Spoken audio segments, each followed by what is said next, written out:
once they finish with the phone calls and they get everybody in the vehicles, you're kind of just standing there, so you have a great view. All right, there are two mission specialists, Konstantin Borisov and Satoshi Furukawa. Taking it in. They're getting a lot of looks. Yeah. Big wave, thumbs up. That's interesting about that elevator when they go in. If they were to ask, which floor would you like? There's actually a button that says space. Yeah. They changed the 255-foot level to space. Which floor? Space, please. Oh, yep, right away. Let me punch that up for you. Always the best button that you want to press. But only the 4 of them will be making that final step to space. Everybody else has to come back down the elevator. That's right. And there's Jasmin, Moghbeli, the commander, and Andreas Mogensen, our pilot, making their way across the crew access arm into the white room. They'll get into the spacecraft, but first... Core on countdown. Our crew have arrived at the white room and are preparing for ingress. We are on schedule. Yeah, that other tradition that we talked about. There's the last signature that they'll have to dole out before they get all strapped in. You know, it's interesting when we talk about all these training protocols that we have and the amount of time that we spend training, particularly for contingency scenarios. You know, that's where we really want to make sure that our skills are sharp and we are ready for that in the event of any kind of emergency. We're ready to execute and get the job done. And most of our training for our ISS missions ends up being for launches and landing. And if you think about that, we're talking now about a 6-month mission on the space station, and that ride to space is only a few minutes, a number of hours before they get to space station, and coming down is usually even quicker depending on the profile. So it's really only a minuscule fraction of our entire mission, but because it is such a dynamic phase of getting to space and coming back, that's where a lot of our training is really focused. And as it should be, as you mentioned, the most dynamic part. There's a lot of energy that is required to get into space. Core on countdown, crew ingress has started. And you got to get rid of a lot of energy when you come back. There go our pilot and commander carefully getting in. They don't want to mess up that seal, so you'll see him take a lot of time to crawl over that entryway, the side hatch.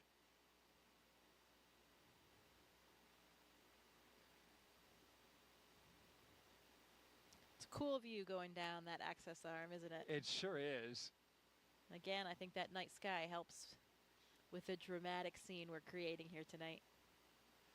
For sure, as we wait our 2 mission specialists to wrap up their phone calls, and then they'll be coming right down that crew access arm.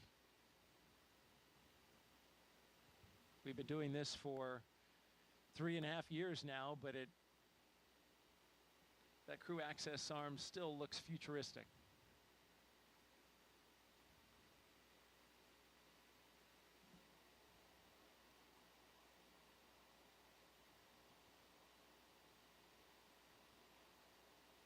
I'm sure quite a contrast, too, for the previous space flyers. You know, this is a whole new vehicle for them. So for both Andy and Satoshi, comparing the rides that they had before their first ride on the Dragon.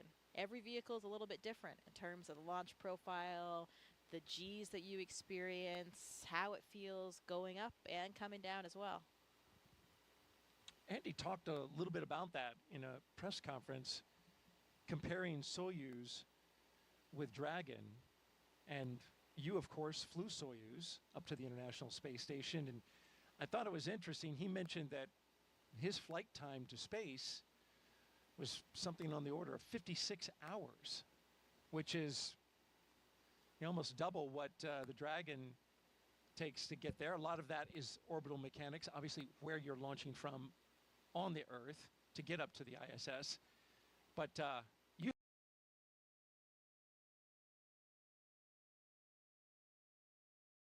had a long ride up. Well, it depends on the profile that you fly. So a lot of times it is about a 48 hours, a 2-day profile. That was more common in the past. Now, actually, it's more common to do either a 4-orbit or a 2-orbit profile, which means it's only about 6 hours. There, it was still being tested only on Progress vehicles. Now we're doing it with crew vehicles too, so they're on the sides of the vehicle. For the Soyuz, though, everything, we also have windows on the sides. I was in the left seat, so I had a window right next to me to my left. But during launch, those are covered by a fairing, so you can't actually see anything when you're taking off here on the launch pad. From what I hear from other Dragon flyers, the view is spectacular of the launch pad area when they're lifting off. So those windows really, really come in handy.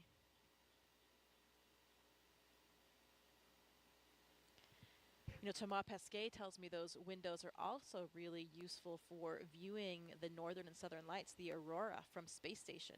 When the Dragon is docked, the orientation that you have looking out those windows, you can spot those aurora and see them coming from hundreds of miles away and get your cameras ready.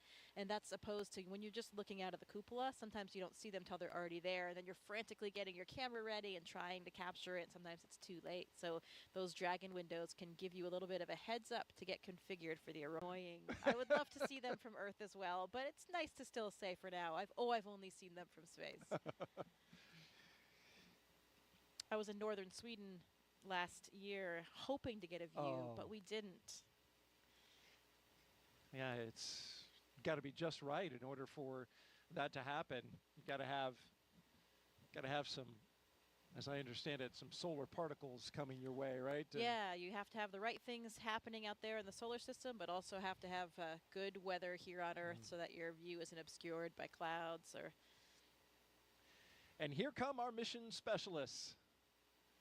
On the left, Konstantin Borisov, and on the right, Satoshi Furukawa. They're even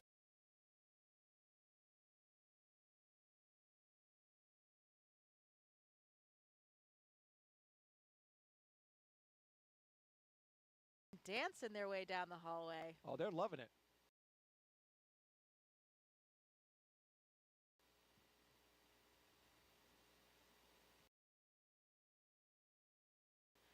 They'll be flying those to space with them. That's got to be really special for those technicians. Absolutely. I mean, they're playing such a critical role, you know, especially those connections you have with those people in those moments leading up to your launch. Really has an incredibly strong bond you have with those people.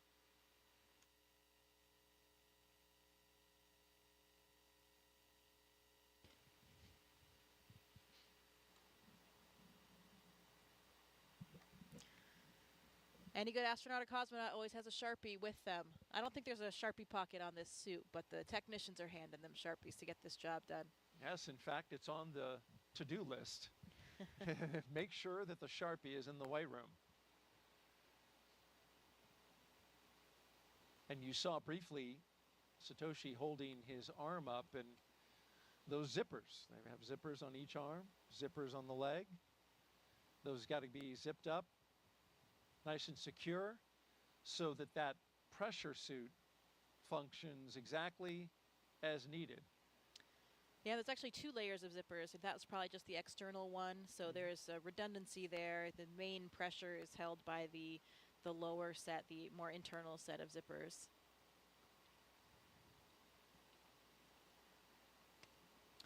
Another critical component of the way we do Core on things at NASA. countdown. Seat 1 and Seat 4 are beginning their ingress into Dragon. We are on schedule. You know, safety always comes first. We always have a lot of built-in redundancy to each system, including the spacesuits, to make sure that we can keep everyone on board safe.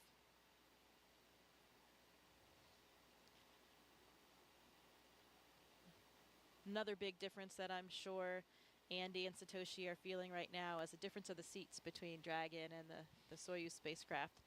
You know, you have a much more natural kind of sitting position in Dragon, a lot roomier for you to stretch your legs a little bit. You know, their heels will actually be kind of clipped in, not clipped, but there's a little runner there that you slide your heel in. It's a little notch in the boot. You slide that onto the boot plate to help secure your feet for the launch and landing process. But while they're sitting there on the launch pad, they can take a foot out if they want, stretch a little bit, and move around. Kind of like a ski boot and a ski, or cycling shoes that have Yeah. Yeah, kind of like that cycling shoe, but a little bit of a different mechanism. It's just kind of a front to back slide. You can see Andy looking up at the displays there. Looks like he's configuring something or checking something on the monitors. And Satoshi and Konstantin getting strapped in. They have their little satchels, that's what they call them, on their knee there. They have a tablet, so they have procedures on the tablet. If they have a few small items that they might need during the ascent, they can have them in that little satchel as well.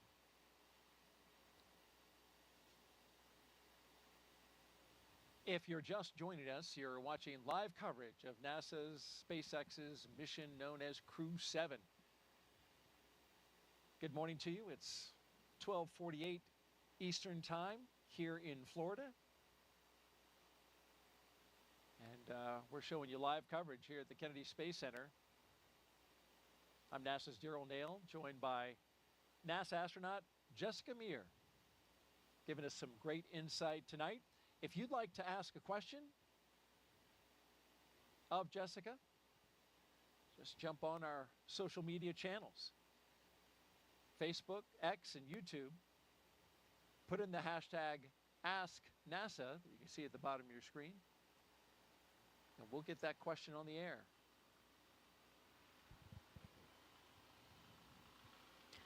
Here's some helicopters in the distance, maybe clearing the range, checking up on things, making sure that everything is good in the surrounding area.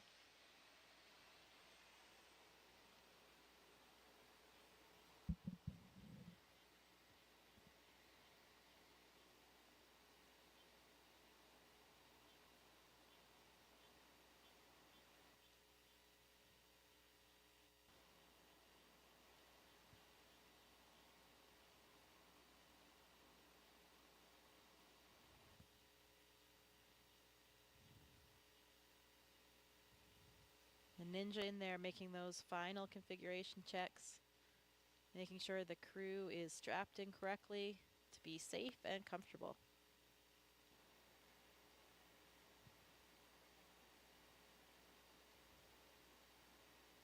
Another one of the key components on making their way into the Dragon is being aware of FOD, right? Foreign object debris. That's a big deal in spaceflight. They wear special pads on the bottom of their boots that come off once they go in.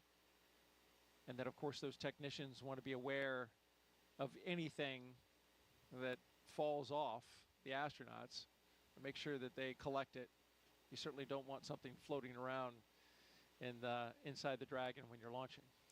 Yeah, and it's true. Everything floats. I remember that when we made it to space, and you never forget that moment when you first experience weightlessness, but everything experiences weightlessness. So any little particles that were down on the ground that you don't even see, you don't even notice because they're on the floor, everything kind of starts lifting up and coming up. So you really want to avoid having anything else in there that can float up and get lodged somewhere in the hardware or get in your eyes or something like that. But stuff you never really think about, here on Earth. Those are the little things that make living and working in space more difficult, but a lot more fun as well.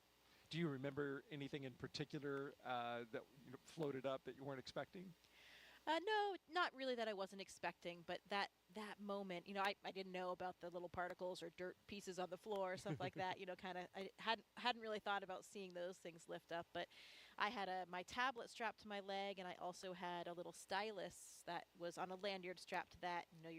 Your pencil or stylus is floating there in front of you, and you never forget those initial moments of weightlessness.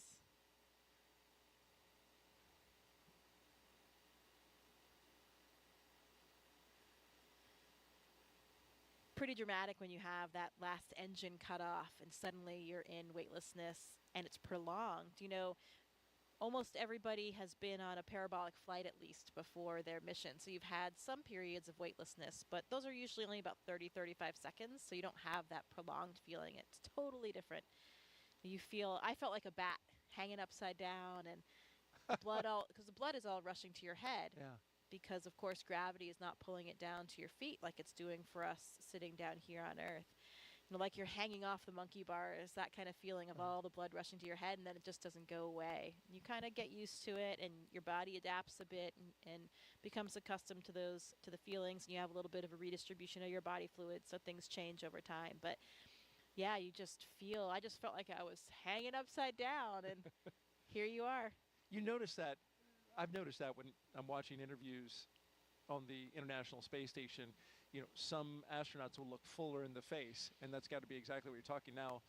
Their blood pressure and all the pressure of the fluids internally are now going to distribute differently in space, right? Yeah, you actually look different. Yeah, the pressure kind of remains the same, but you have a redistribution of where the fluids are. So Okay. yeah, exactly. You have this upward shift because we're not pulling things down with gravity. So yeah, some people have a much fuller face. Yeah. I thought it was great. It gets rid of those under eye bags and wrinkles.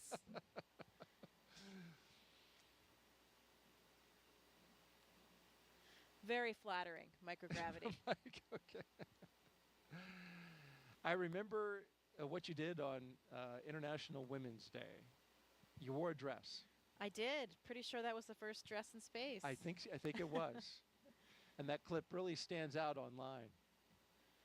Well, I think it's important, to represent everybody. Yeah. And I think that's what's so nice about the makeup of our office and of the partner agencies now is that you do have so much diversity in the office. Astronauts don't just look like one thing anymore. They don't come from one mold. We have people in our office that are, still the traditional military test pilots like the first astronauts, but we have scientists of all types. We have medical doctors. We have engineers. We have men, we have women, we have people from all different ethnicities and backgrounds, and that makes it just a much more interesting place to work.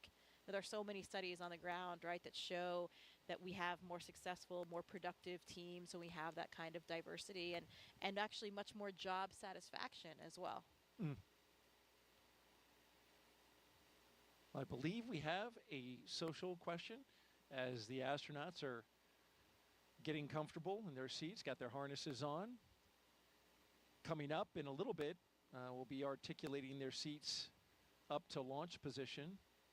And here's our question from Savannah again, who is here taking everything in with the NASA social group.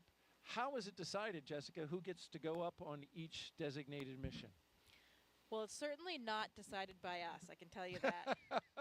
And we have a chief astronaut for each space agency, and for us that's Joe Acaba. We talked about him. We saw him in the suit room, and basically that chief gets to decide who is the right person to fly for each mission, and we get approval from people above him, his bosses as well. But he's really responsible for forming those crews and getting everybody assigned on their missions and making sure that he has a nice crew complement.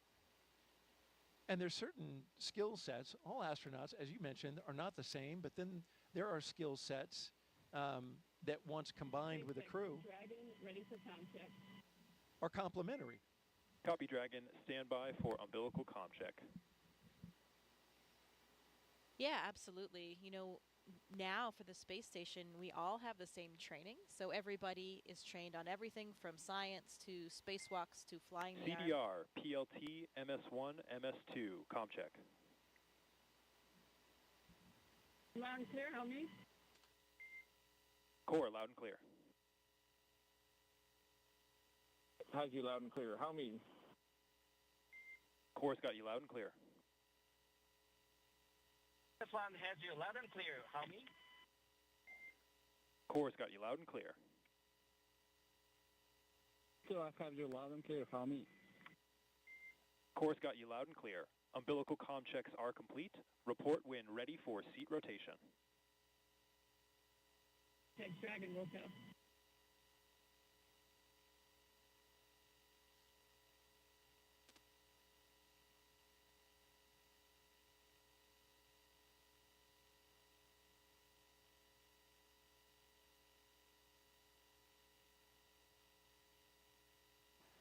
So we just got good comm checks with each of the crew members aboard Crew-7. Going from left to right, we have Konstantin Borisov, SpaceX Dragon, ready for seat rotation. Andreas Mogensen, Copy, Dragon. We will report when initiating. Okay. Jasmin Moghbeli, and Satoshi Furukawa.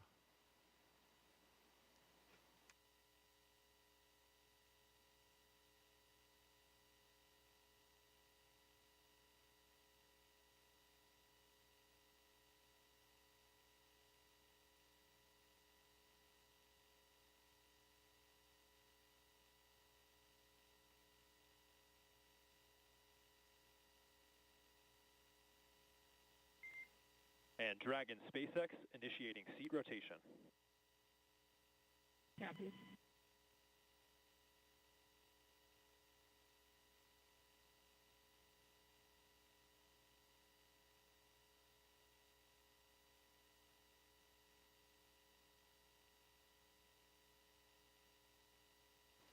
So there they go. With a big wave as they rotate the seats upwards so they can be better configured for launch, of course, and also they'll be able to see their display panels directly in front of them. Yeah, and the main reason why we want to launch and land in that position is for the G forces, the gravitational forces that we experience. You know, get up to 3 or 4 Gs on launch and landing, on a nominal launch and landing. And when you take those G forces through your chest, so when you're on your back, those forces are coming straight down, so they're hitting through your chest. That's much easier to deal with than if you were sitting straight up, then they were hitting your head. That would really drive the blood out of your head, and that's why, you know, if you're flying a jet, that kind of Dragon thing. SpaceX, seats are in the launch position. You are go for Section 2, suit leak check preparation. SpaceX Dragon copies. Proceeding to Section 2, suit leak check preparation. So yeah, if you're a pilot and you have those G forces that you're experiencing while sitting up, the blood can drain from your head, and that's why you can get dizzy or lose consciousness, and you have a G suit on, or maybe you do different maneuvers to help counter that. So it's much easier on the human body to take those G forces through your chest. And we train in centrifuges as well so that we become accustomed to what those G forces are, how they feel, and make sure that you can still feel comfortable, function with what you have to do. For me, for the Soyuz training, we did a lot of that in Star City with the centrifuge. We went up to 8 Gs, and we also did some landing profiles under the G, so you're in the centrifuge and you're controlling where your descent is to make sure, you know, to see what that would really feel like for the real day. And actually, I was pretty surprised. You know, taking those Gs, as we said, through the chest is a lot easier to deal with. 8 Gs is a lot, though. 8 Gs is a lot, and that's a lot more than you would experience on a normal launch and landing, but that would be for the Soyuz for a ballistic entry. If you had something a little bit off nominal with your re-entry and you went into that different type of profile, you could experience around 8 Gs. So that's why we train for that. The SpaceX crews do centrifuge training as well here in the US. And I'm not sure what the maximum of that profile is. They probably fly similar. I think they actually fly the real Dragon profile for launch and landing, which would be up to around 4 Gs.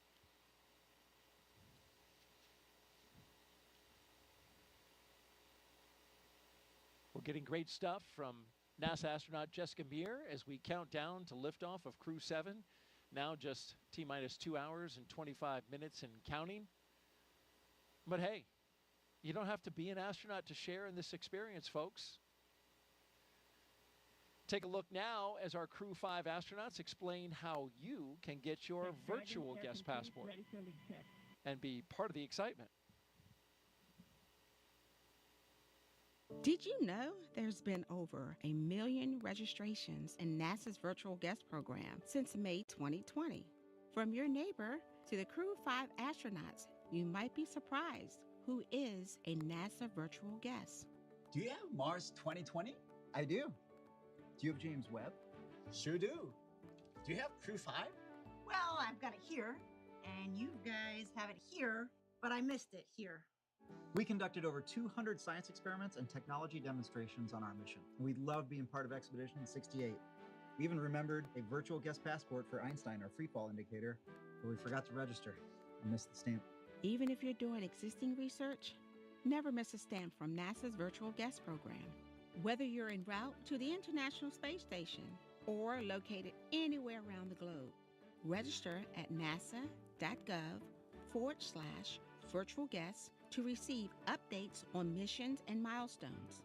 As a virtual guest, you will receive curated resources and a stamp for your passport following a successful launch. Remember, you only get the updates and stamp if you register.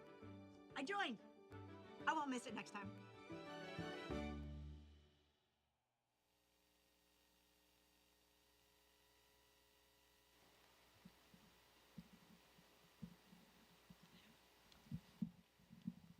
If you missed the QR code, you can jot this website down. Just register on nasa.gov/virtual guest. It's all one word. You can see it on your screen along with the QR code. Be our guest. We want to have everybody here with us along with our mission. It's incredibly important to us. This isn't our mission, not as the astronauts or cosmonaut on board. This is everybody's mission. All of our agencies, all of our countries, really the entire planet and all of humankind. And we really do take that seriously. It's a lot of responsibility, but we want to be able to share it with everybody. It's an important part of the job.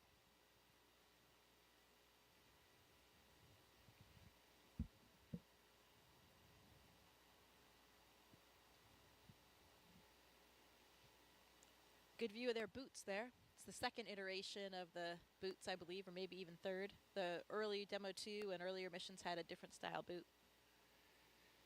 Yes, Andreas Mogensen's knees and boots are prominent in this particular shot. And once they test again, the pressure suits, we'll see those inflate, and the crew members will kind of get a little bit of a zombie look to them. Arms will come up a little bit because, yeah, when your suit's pressurized, it's going to make you look a little inflated. Yeah, and working against that pressure, it's kind of like squeezing an exercise ball. All of your motions are a little bit more difficult to accomplish in that pressurized state.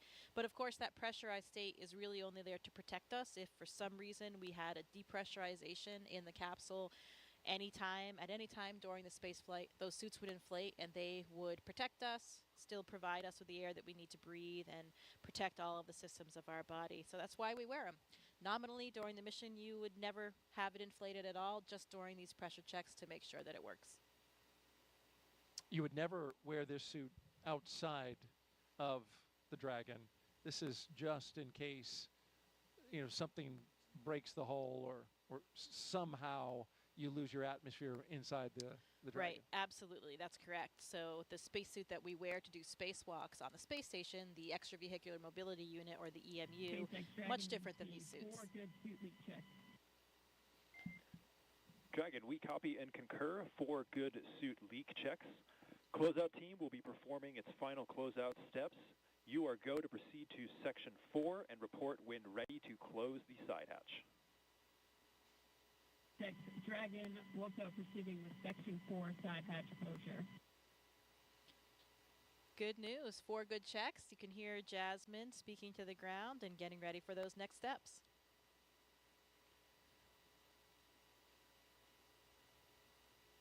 And the SpaceX team and Crew-7 is right on schedule.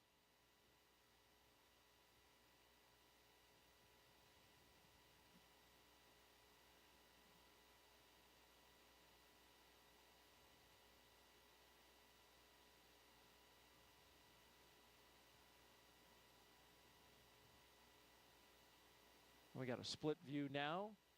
On the left, you're looking inside the Dragon spacecraft, Crew-7, and on the outside, technicians working to inspect the seal, both on the inside of Dragon and on the outside, before they close that side hatch.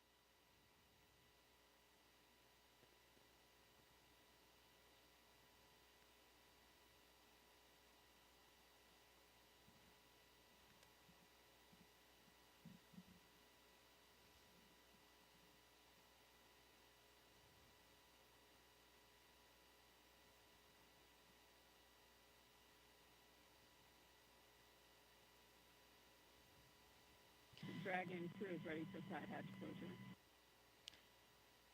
Yeah, like you mentioned before, really important. Copy, Dragon. Crew is ready for side hatch closure. At this time, we are also going to proceed into our pre-launch comm checks. Want to make sure nothing is along that hatch seal. Even a hair, something as small as a hair, can disrupt the seal.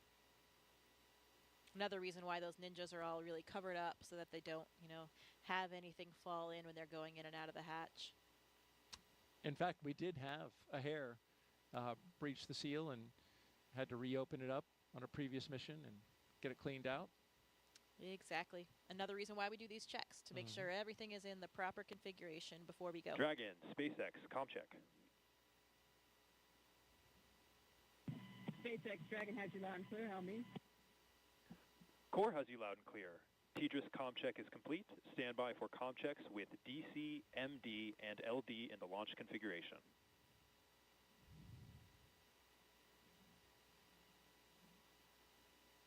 Dragon, DC, on countdown 1, comm check. DC Dragon has you loud and clear. How me? DC, loud and clear. Stand by for comm checks with MD. Dragon, MD on countdown 1, comm check.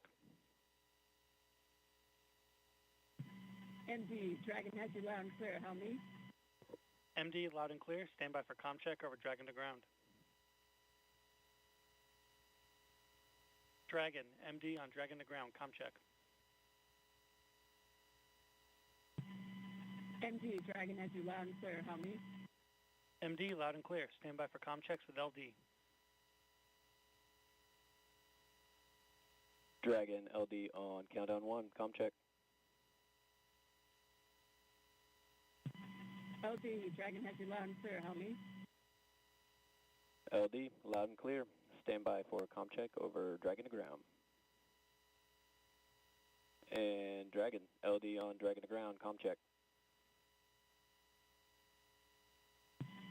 LD Dragon has you loud and clear. How me? LD, loud and clear. Let's go fly. Let's do it. And Dragon SpaceX, launch configuration comm checks are complete. Dragon copies.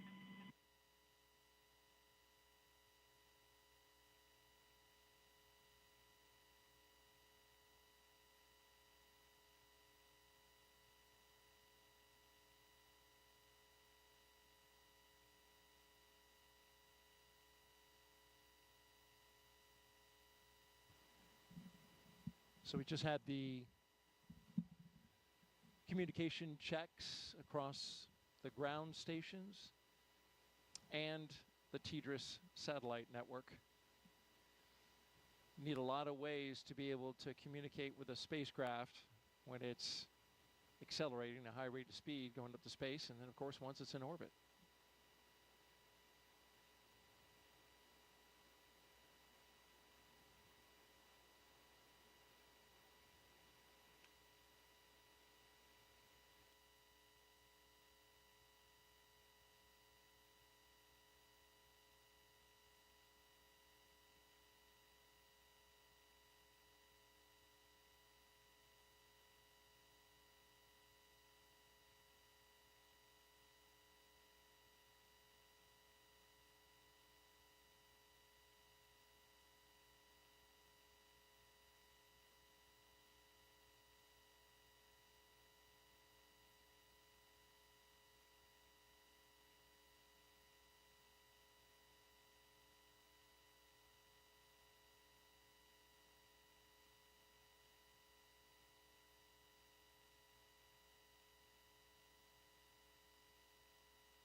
You're watching live coverage of NASA and SpaceX's Crew-7 mission to the International Space Station from Kennedy Space Center in Florida. NASA's Daryl Nail joined by NASA astronaut Jessica Meir as we count down to liftoff. Crew-7 got up early this morning, T-minus 7 hours, had their medical checks, their pre-launch meal, got suited up at roughly around T-minus 4 hours, drove out to the pad, arrived at the pad at right around T-minus 3 hours and change. And since then, they've gone up the launch tower and into the Dragon, where they are strapped in, secured, had their suit leak checks, individual comm checks, and spacecraft communication checks. And now we are awaiting the closure of the side hatch. And we've got a range of time in which this can happen. Yeah, we're looking pretty smooth so far. Those good leak checks, good comm checks. Crew is all situated and ready. I think those feelings of anticipation are building up now as they start thinking about what's going to happen in 2 hours and 13 minutes from now. It will be exciting, and we will have all the best views. It certainly will be exciting, and we'll have all the best views as they go into space. If you're just joining us, you're watching live coverage of SpaceX and NASA's Crew-7 mission to the International Space Station from here at the Kennedy Space Center in Florida. We have beautiful weather for launch. We are 95% go. It doesn't get any better than that, Jessica. Wow, I don't think I've heard a number that high for a while, yeah. Sounds great. The 45th Space Wing started going to increments of 5 percentage points. They used to do just 10, but then they changed it to 5. Now the best you can get, it used to be 90%. Now it's 95%. All right. Can't ever get 100, though. It just has to be, 95. Well, we've got a lot of overachievers on board. That's probably difficult for a lot of people in our office not to get that 100%.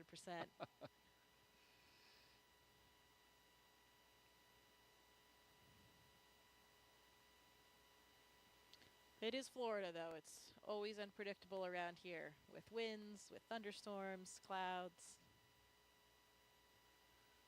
Luckily, we don't see any of that tonight. Or this morning, I guess I should say. This morning, indeed. 1:15 a.m. Eastern Time right now here on the East Coast of the United States. If you're watching over in Europe or Japan, well, it's closer to the afternoon, especially over Japan. Of course, we have JAXA astronaut Satoshi Furukawa. That nation, a strong participant.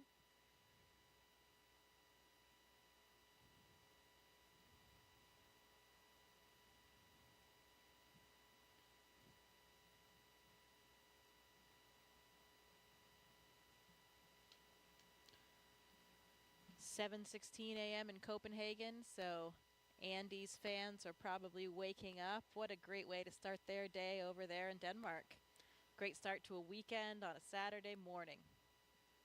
Absolutely. Wake up, have a cup of coffee, and watch your countrymen go to space. And once Andy, speaking of Andy, once he arrives at Space Station, he'll be able to take over as commander of the International Space Station. That's quite a responsibility. Yeah, it absolutely is, and it's a nice experience to be able to have some different representation in those roles. He's not the commander of this vehicle, but he'll be the commander on board the ISS, and each of those carries a lot of different responsibilities. And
So our next step will be closing that side hatch. Is that right?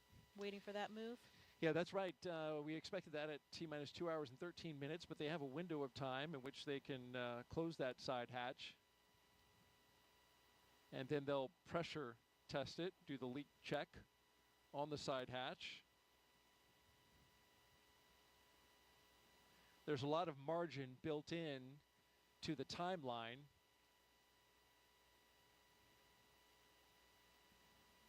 So that in case they have something come up, they have time to work it. We've seen that happen on a few missions prior.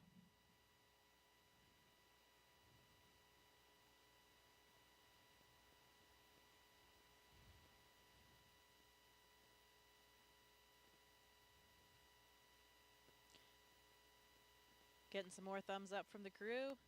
More waves.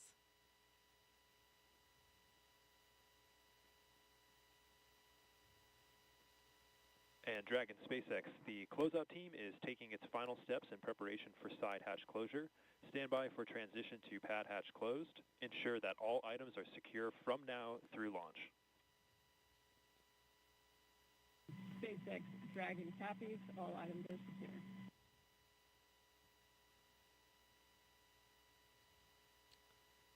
Just like we mentioned, want to make sure that things aren't going to be floating away from them in the launch environment. Straps and Velcro are your best friend when you're in space.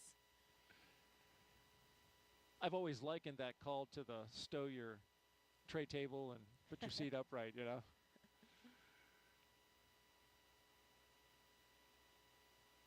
No in-flight service for them, but like that question that was asked earlier, there will be water and snacks.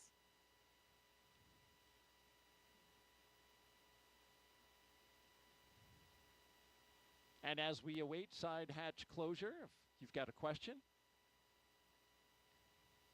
for our own Jessica Meir, NASA astronaut, just punch up #AskNASA on the social sites, Facebook, X, and YouTube.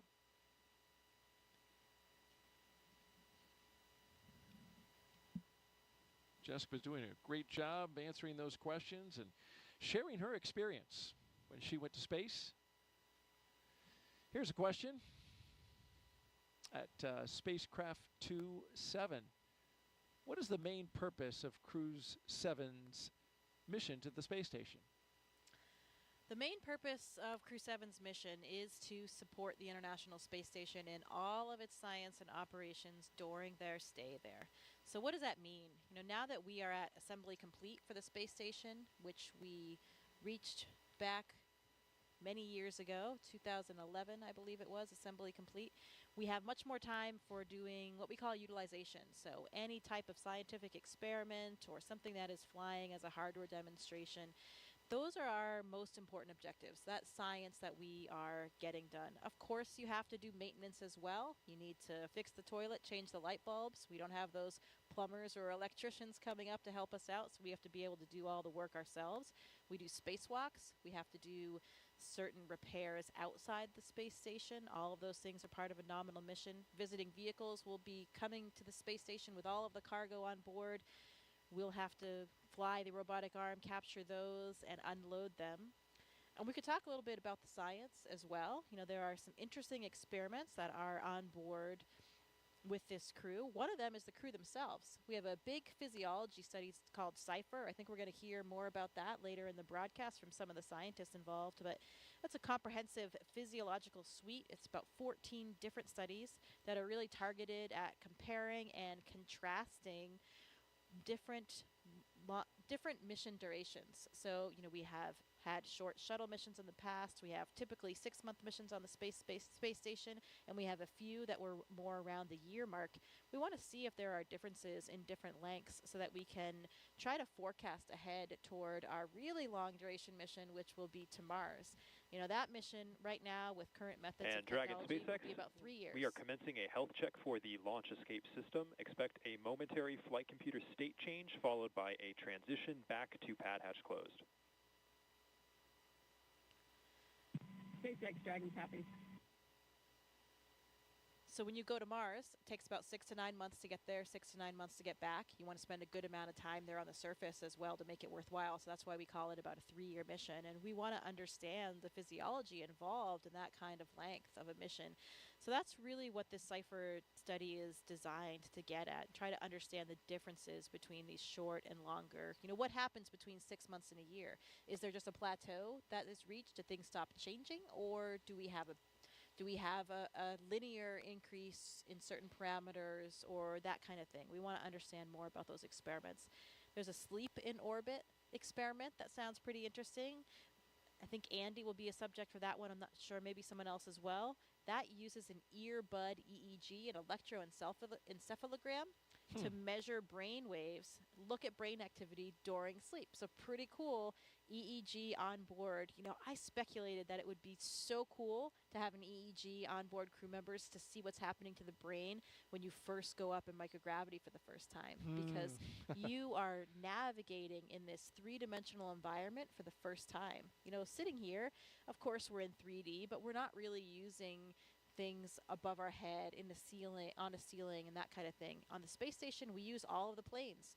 We use the floor, the ceiling, all of the walls, all equally. And so you're navigating in this different way, and these different pathways are really forming in your brain in order to accommodate for that. It was a really interesting feeling I felt during the first few weeks I was in space, where I felt like my brain would actually do these flip-flops. If I went from the floor up to the ceiling and I was working there, you know, here on Earth, when we think about how we navigate and move around, it's all in relation to down, because we have this gravitational vector pointing down toward the Earth. When you don't have that in space, you know, suddenly there's no right or left.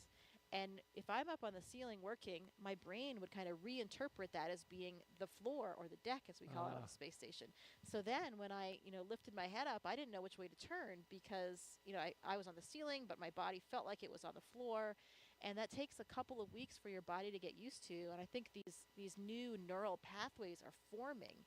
And such an interesting thing for me as a physiologist, because I felt like I could really feel that happening. And Dragon SpaceX for post-ingress briefing.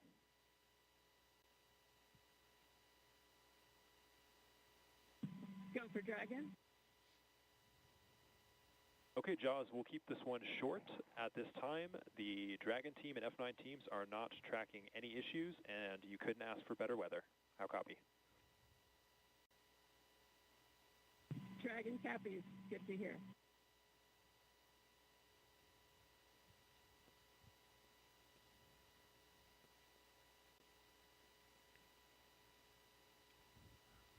So you feel that up in space. You feel the difference of how your brain has this remarkable plasticity. Your brain can adapt in this new way. And after a couple weeks, I didn't feel that anymore. You're saying you actually felt? Yeah, you could sort of feel this flip-flop. It's a strange thing to kind of describe, but you could sense it almost. And then a few weeks later, that feeling was gone, and I was, you know, more effortless in terms of navigating around the space station. You become really graceful in your movements. You know, just the tip of a finger can push you off toward one direction. So it's really interesting to see how the brain and the body are so moldable and adaptable and ready to just, you know, take on whatever new environment it comes across. Wow. And that CIPHER study that you mentioned, that in dual components there, right? Not only physical, but also psychological. Yes. That's exactly what you're talking about. Yeah, absolutely. And both of those factors are involved in that study. So should be pretty comprehensive and give us a lot of data that will be really critical toward those future missions. We'll learn more about that study coming up in our show inside of T-1 hour. So stay tuned for that. In the meantime, we are 2 hours out. You're watching coverage of NASA and SpaceX's Crew-7 mission to the International Space Station from the Kennedy Space Center in Florida. We're looking down at the Dragon and the Falcon 9 rocket out at Pad 39A.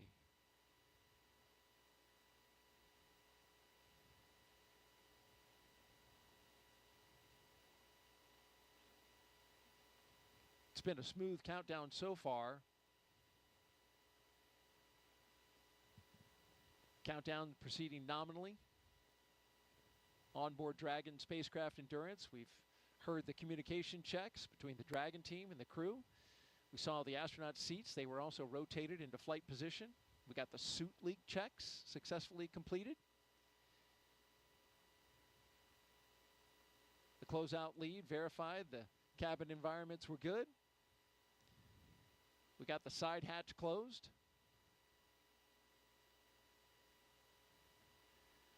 And then after all that, the SpaceX closeout team will perform the final leak check on the hatch. Closeout team will actually depart the pad at T-minus 1 hour, and you are the ASP, the astronaut support person for Crew 2. You're still there, right? Yeah. Is the ASP still there, or have they departed? You leave with the closeout team. Okay. Yeah, nobody remains on the pad for the launch.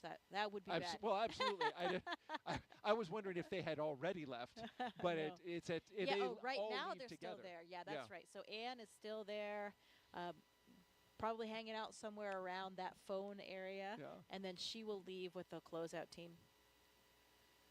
Anne McLean, she's talking about, spaceflight veteran, NASA astronaut. And there she is. There she is, yeah.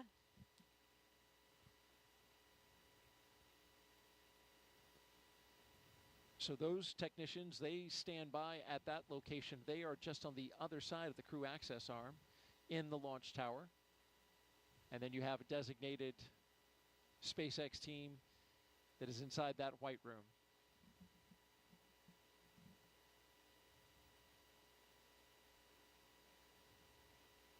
And as they continue to check that side hatch, been getting some great stuff from Jessica. Just fascinating to listen to you talk about all the aspects of spaceflight and the experiments that are going on and what it was like for you. We certainly know that spaceflight is not child's play, but did you know that every Dragon astronaut crew brings a stuffed toy with them? Its purpose? Well, when the toy starts floating, the crew then knows that they have reached 0G. That's the confirmation. And there's been a few of these over the years. Of course, as we've done our missions, that toy is called a 0G indicator, and there's been 8 on Dragon so far. Starting with this little guy, Plush Earth, floating around by himself in the first uncrewed flight test in 2019 called And Demo 1. That was Anne McLean again. And it was, once she was on space station. This is a sequin bedazzled dinosaur named Tremor, picked out by Bob and Doug's sons. Then we go to Crew 1, Baby Yoda. The first stuffed animal, there's a penguin, Gwyn, the penguin, with Crew 2. And then Crew 3, the turtle, classmates Raja Chari and Kayla Barron, of course. And then you see the first humanoid. That was the Einstein doll floating around. There he is. We spot shadowed him. And then here, inside the International Space Station, there's Suhail, the mascot for the United Arab Emirates. So the question is, Jessica, what did Crew-7 bring? You know, I do know what they have, but I'm not sure if we're supposed to reveal it quite yet. We're going to wait for the view? Let's wait for the view. Let's wait. When we get it Dragon, in the view. SpaceX, nominal side hatch leak check. I can tell you about mine. On Soyuz, we have this tradition as well. SpaceX Dragon copies, nominal side hatch leak check. Good call there, though, on the side hatch leak check. That's good. My commander brought, it was a small stuffed unicorn. I think it was from his daughter. So that was what we had to demonstrate microgravity for us. And really for everybody watching, because that's, you're still strapped in during all those moments, so it's difficult to tell if there's any weightlessness yet or any relative motion. But that's why you have the microgravity, the zero gravity indicator. Not truly zero gravity, so it's a microgravity indicator, I'd say. Or even sometimes called a 1G indicator, because you can see when you're back in 1G when you're landing as well. So you use it on the way down? I think so. I'm not sure if the Dragon, they still have it in the capsule on the way down, if it's secured or not.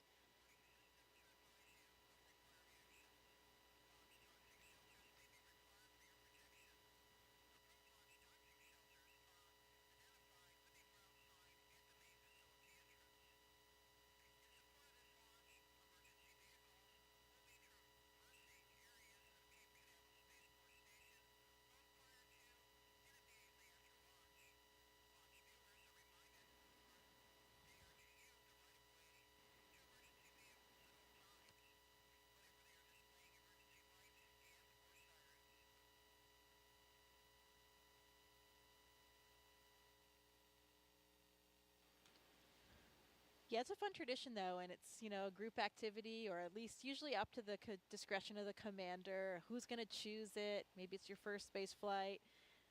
Children are often involved, so everybody gets to play along and have a role and see that microgravity indicator launching.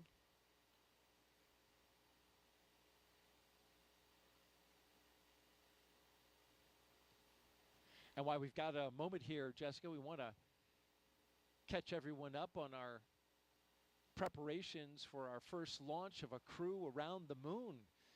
First in more than 50 years. Let's take a look at our Artemis Moon Minute.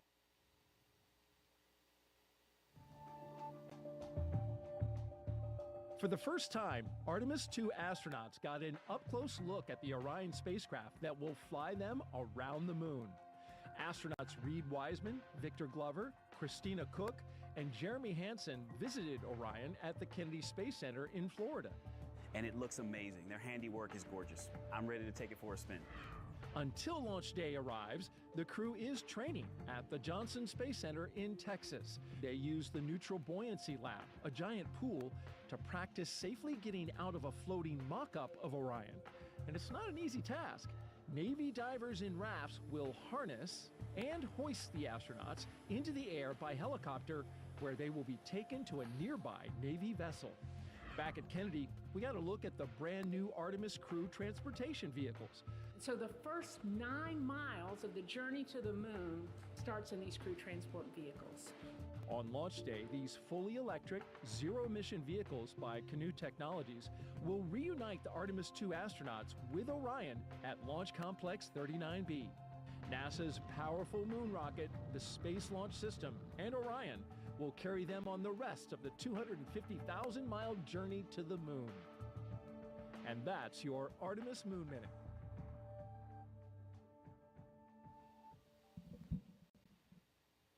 For Artemis updates, please see the QR code on your screen right now. Or you could visit the website at nasa.gov/Artemis 2.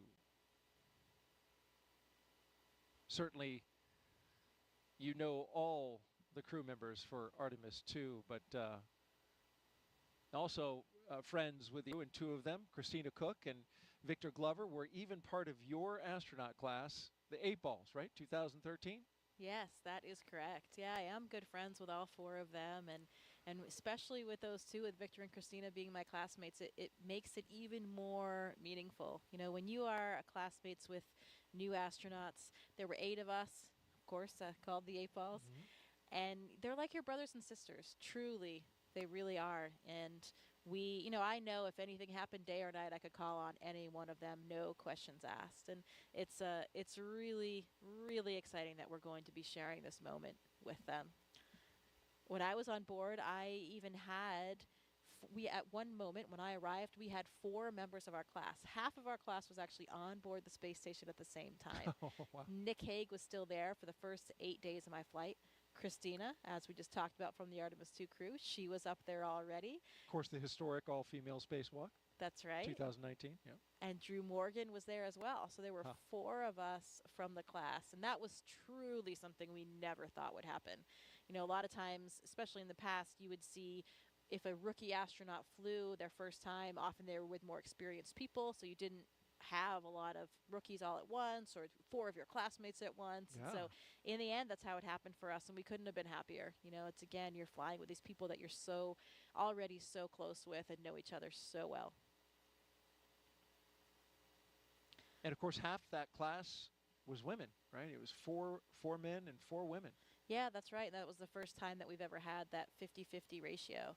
You know, we still don't have a 50-50 ratio in the office, but we're trending in the right direction. I think we have about maybe 35% women right now, but heading in the right direction, really like all the STEM fields. And that's why it's such an exciting time when we are starting to have more equity from different backgrounds in everything that we do.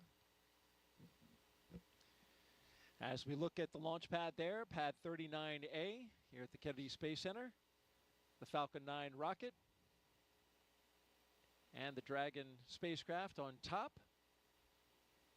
We're counting down towards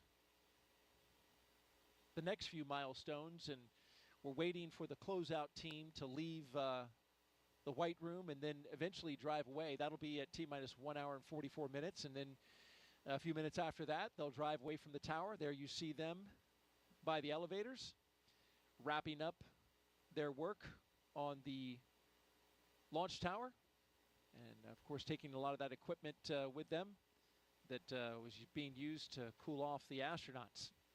And so while they finish their work, let's learn more about what the astronauts are going to do once they arrive at the International Space Station. Let's take a look at their mission overview.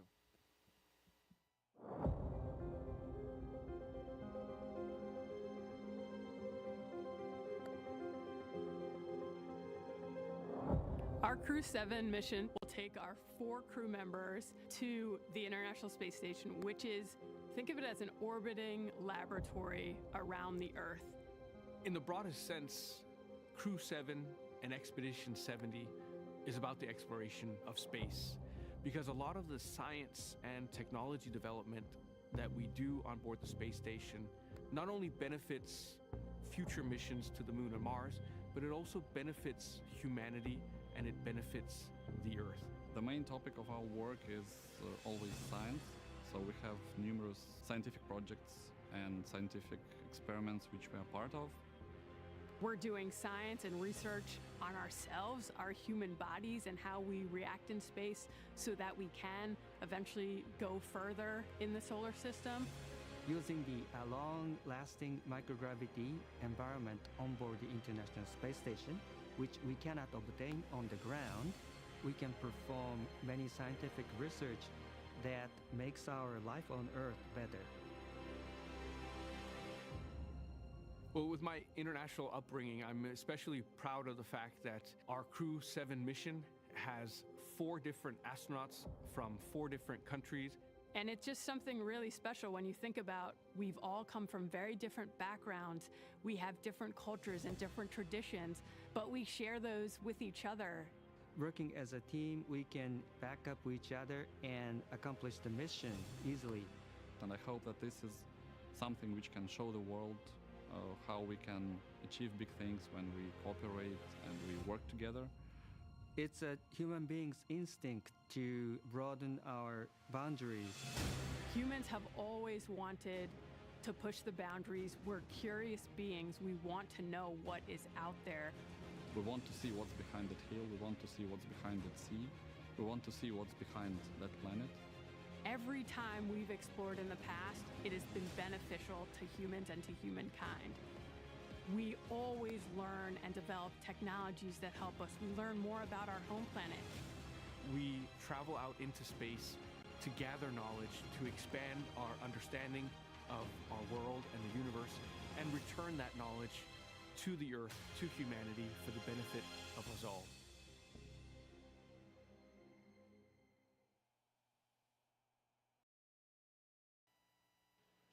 Welcome to the International Space Station Flight Control Room at NASA's Johnson Space Center in Houston, Texas, where teams work around the clock to monitor work and life aboard the orbital laboratory. Mission Control Houston is essentially the nerve center for operating the International Space Station, working in tandem with our partner agencies and providers around the globe. Together, we've ensured the station is ready to welcome Crew-7. Leading the team inside the room right now is Flight Director Chris Dobbins. He will lead the joint NASA SpaceX Go, No-Go polls once we're in integrated operations with mission controls here in Houston and SpaceX in Hawthorne, working together to bring Crew-7 to its new home in space. Like many launches to the International Space Station, today's launch has an instantaneous launch window, meaning the crew must launch at exactly 3:27 a.m. Eastern Time to line up with this space station. Launching at that time puts us in an orbit where Dragon's thrusters, which don't have the same power as Falcon 9, can carry Crew-7 the rest of the way to the space station. When Crew-7 arrives at the space station, they will no longer be referred to as Crew-7, but rather as Expedition 69 flight engineers. They'll be declared Expedition 70 once the Soyuz MS-23 departs in a few weeks with NASA's Frank Rubio on board. He will land September 27th with the longest single spaceflight by a U.S. astronaut with 371 days in space. Once on board, Crew-7 will conduct a direct handover with Crew-6, and Crew-6 will remain on board the station until their scheduled undocking day. A direct handover also helps ensure a continuous U.S. presence on the space station, a record approaching 23 years in duration. After docking and hatch opening on Saturday, Crew-6 will give Crew-7 a safety briefing and orientation, which might be particularly helpful for the first-time space flyers on this flight, NASA's Jasmin, Moghbeli, and Roscosmos cosmonaut Konstantin, Borisov. As the station is first and foremost a laboratory, the crew will jump right into conducting experiments with new research still to be delivered on upcoming cargo flights. For now, we'll send it back to you, Daryl. All right, thank you very much, Courtney. Back here at the Kennedy Space Center in Florida, looking at Pad 39A, the rocket and the spacecraft that will go to that destination that Courtney just gave us an update on, the International Space Station, which of course is flown from Mission Control in Houston. Give you an update on what's happening out the pad. We've got the crew inside the Dragon spacecraft. They are buckled in, plugged in, ready to go, had their comm checks completed. And right now, the closeout crew is making their way, finishing up their work and making their way out of the launch tower. Dragon SpaceX closeout team has departed the crew arm. So that means they're out of the crew arm. You can see them going down the steps to the elevators and then back down to their vehicles to clear out of the blast danger area. There you see their vehicles awaiting them, the 3 Teslas that took the astronauts to the launch pad. They will take the closeout crew out of the perimeter of the launch area, and they will stand by at an area a good distance away from the launch pad. We're 1 hour and 41 minutes and counting until liftoff, and as we look at the pad and think about traveling to the International Space Station, we talked about the crew and how they'll be performing many groundbreaking science experiments. Let's take a closer look now at some of that science they'll be doing. The International Space Station is a state-of-the-art microgravity laboratory that is unlocking discoveries not possible on Earth and helping us push farther into deep space. Every single day, we are answering big questions about Earth and about space, about where we came from and about where we're going. But the other thing that we're doing is we're learning more questions to ask. Microgravity turns almost everything we know upside down. Liquids behave completely differently. Fire burns in new ways. Biological systems reveal surprises. There's a few things that have made me gasp out loud up on board Space Station. Watching heart cells actually beat has been a pretty big one. We're studying ways to grow food in microgravity. I got to tell you, these are pretty amazing. We're learning how human bodies react to life in space and how to keep crew members safe and strong on long-duration exploration missions. Deadlifts are awesome on Earth. They're also awesome in zero gravity. We're testing technologies that will be critical to our return to the moon and Great Leap to Mars. Our research has contributed to medical and social benefits on our home planet, allowing us to find new ways to combat disease back on Earth and develop technologies to deliver clean water to remote communities in need. The spectacular vantage point of more than 200 miles above our planet supports our monitoring of Earth's climate, natural disasters, and plant life. The orbital perspective that we have here on the ISS is just absolutely amazing. Earth is gorgeous. The growing new space economy, so vital to our continued progress in space, is flourishing in low Earth orbit. We're inspiring future generations from a platform that is one of the largest international collaborations of our time. We're doing science at 17,500 miles per hour. Come along for the ride.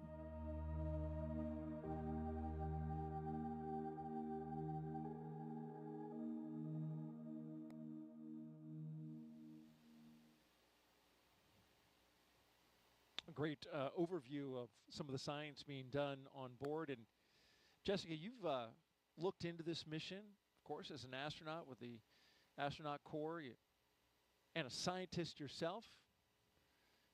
You're pretty curious about some of the science that's going up on this mission.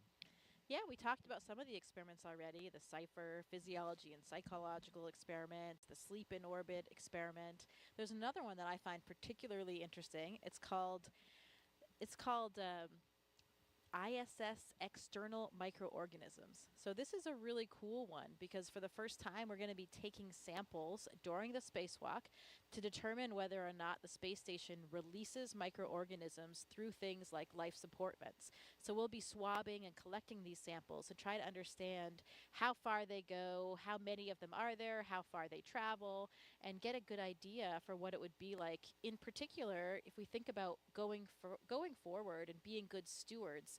Now, I like to think about when we travel, we need to be good stewards of our planet. So if we're going to the surface of Mars one day, we need to understand what kind of contamination we might be having and what kind of effect we might have on that planet. So this microorganisms experiment will help understand a little bit more of the impact that we have. And to me, that is the ultimate experiment because it is science and a spacewalk at the same time. Oh, yeah. My two favorite things. So if I could knock both out at once, I mean, that would be incredible. A double winner right there.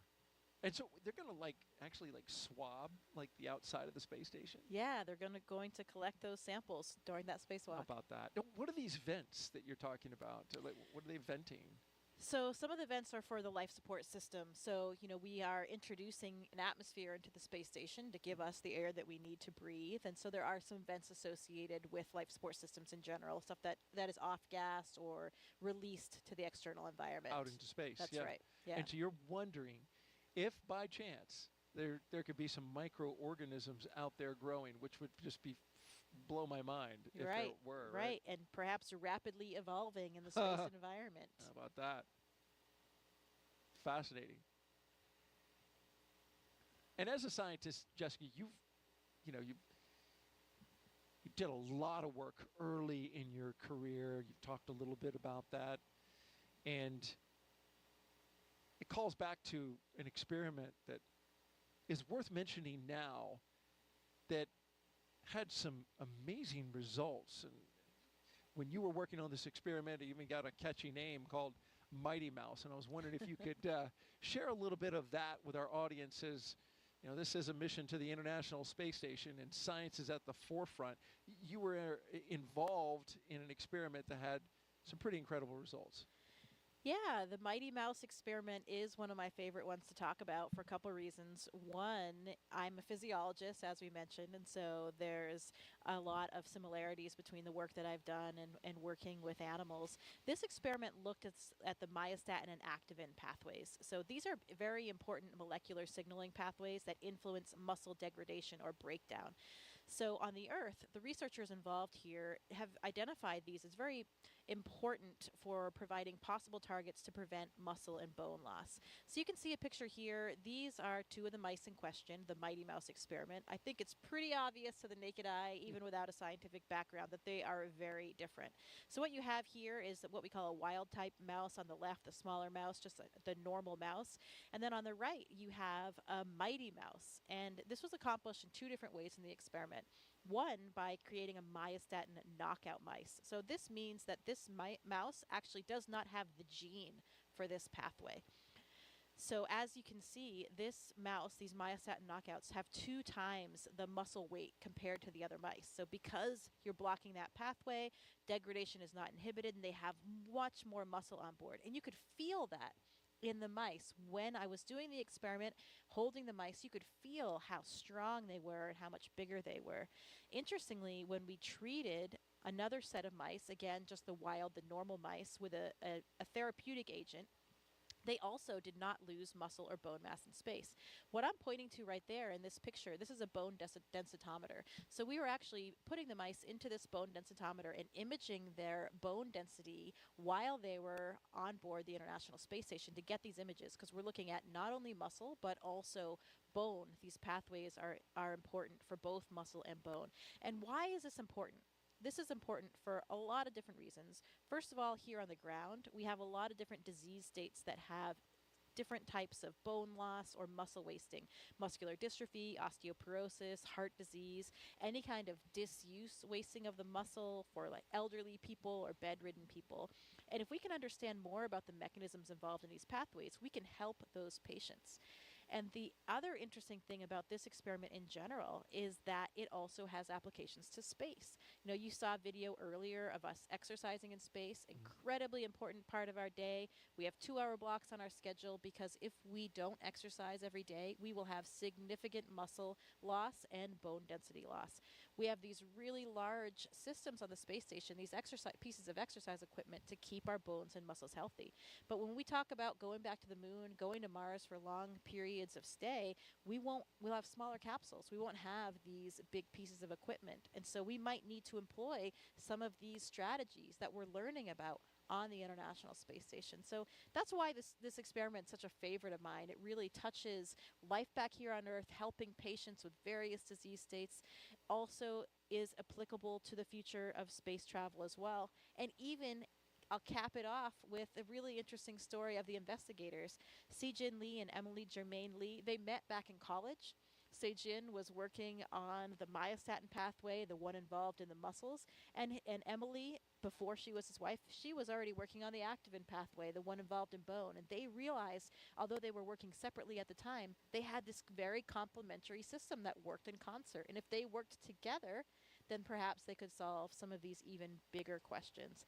They were incredibly excited. They had always dreamed of having an experiment of theirs fly in space, and they had demonstrated these concepts on the ground. So it was really cool to be part of this team and watch that experiment come to fruition and to have such dramatic results. Again, those mice that were treated with this therapeutic agent did not lose muscle and bone density in space, while the ones that were not, just like us, had dramatic losses in both of these. So really interesting to see that these agents were successful in space and the applications it might have for the future. And amazing that it was, you know, an experiment.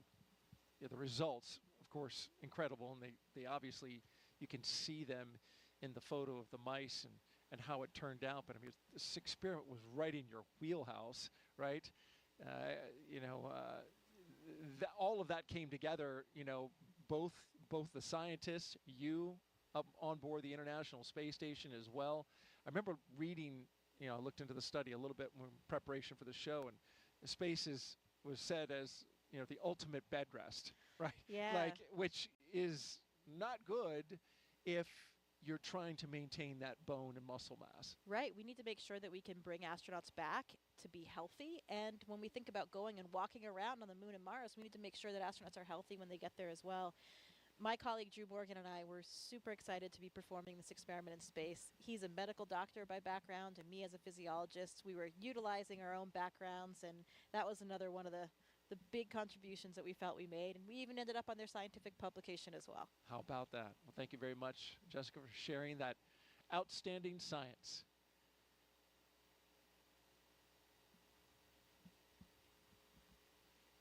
T-minus 1 hour and 30 minutes and counting. We're awaiting the launch escape health check.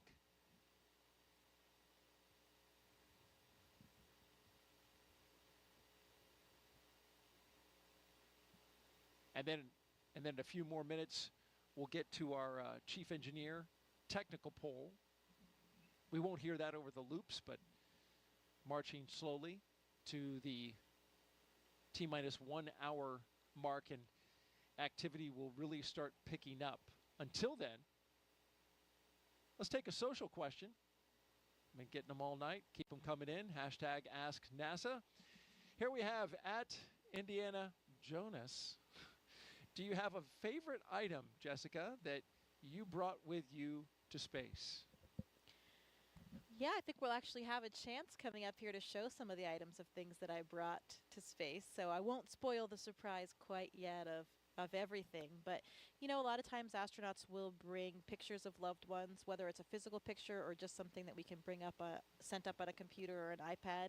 And we like to bring things that represent our different backgrounds, for representing universities we went to, clubs that we belonged in, because, you know, we we've talked about it a little bit already, but this is not just our mission. This is really for everybody, and we want to carry that enthusiasm and that excitement with everybody to show them that they are a part of it. So there are so many things. You wish you could bring more because our capacity is very limited, but we have to think long and hard about which items we'll bring up with us. Well, let's talk about that flight kit a little bit more. Each Crew-7 astronaut is allowed to bring a few personal items with them for their roughly 6-month stay in space. And we're holding your item as a surprise. Let's take that crew shot and we'll talk about what they're bringing up. You see all the way to the left, Konstantin Borisov. He's bringing up his son's first toy. Going left to right, next is Andreas Mogensen. He picked the zero-G indicator along with his children, and he kept it a surprise. And so we're waiting to see that. We're going to see it float in space. We'll learn more about that in a bit. And then to his right is, of course, the commander, Jasmin Moghbeli. She brought 2 Dragon stuffed animals, one for each of her twin girls, and she's going to show them floating around in space to her girls. So we can take a little video, send that to them. It's a touching thing to do for your young kids. And then all the way on the right, Satoshi. He's bringing photos of his family and friends and photos of current students at the school he graduated from. Yeah, we take a lot of pictures of these items floating around the space station, usually in front of in the cupola, so you've got the Earth in the background. And actually, it's difficult to get some of these photos sometimes. You get a little air and some ventilation, an object gets caught in the ventilation. It's not floating exactly, just staying still where you want it. The light changes all the time in the cupola, so you have to kind of master out this system to get proficient at it to take these pictures, because it can take quite a bit of time. But it's so important and so meaningful for the people back on the ground that we do our best to capture as many of them for the loved ones that we have and for everyone down there, because it really does mean so much to everybody. Wouldn't it be better to have video rather than a picture of something floating around? Yeah, we do video too. Okay. But you're right. You're right. A lot of times it's just a still image that we have, but depends what you want to use it for.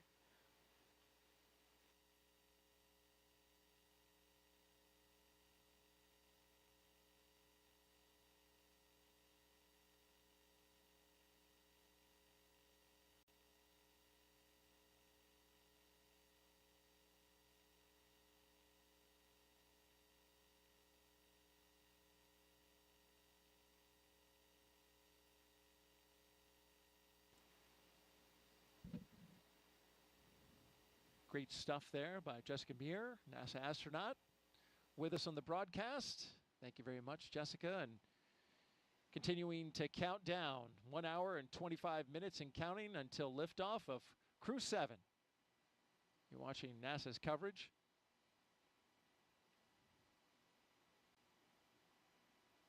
When these astronauts go up to the International Space Station, they'll spend about 6 months up there working scientific experiments that you just heard a few of them from our astronaut co-host. And then they'll come back down, and one of the traditions we've just started to see now is the astronauts coming back to the Kennedy Space Center to talk to the folks that help support the mission. And there's a lot of people here at the Kennedy Space Center working behind the scenes to make those launches a success.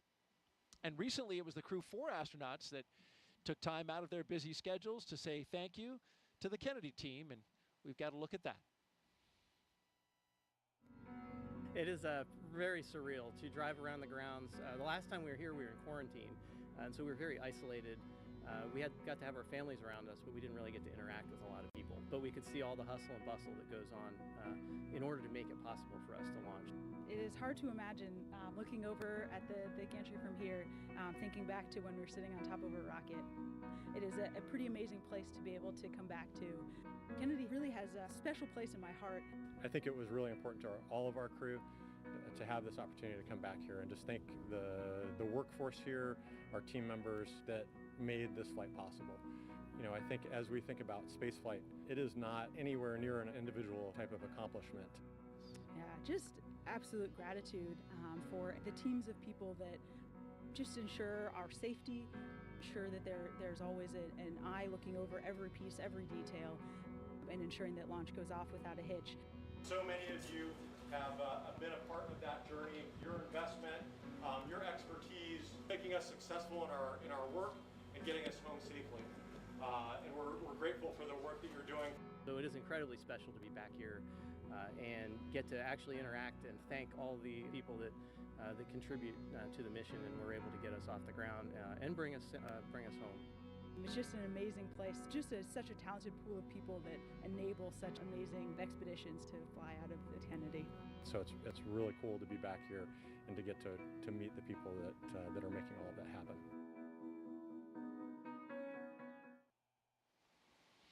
You can really tell all those smiling faces just how much that meant for Crew 4 to come back and share their time and their words with the team here at the Kennedy Space Center.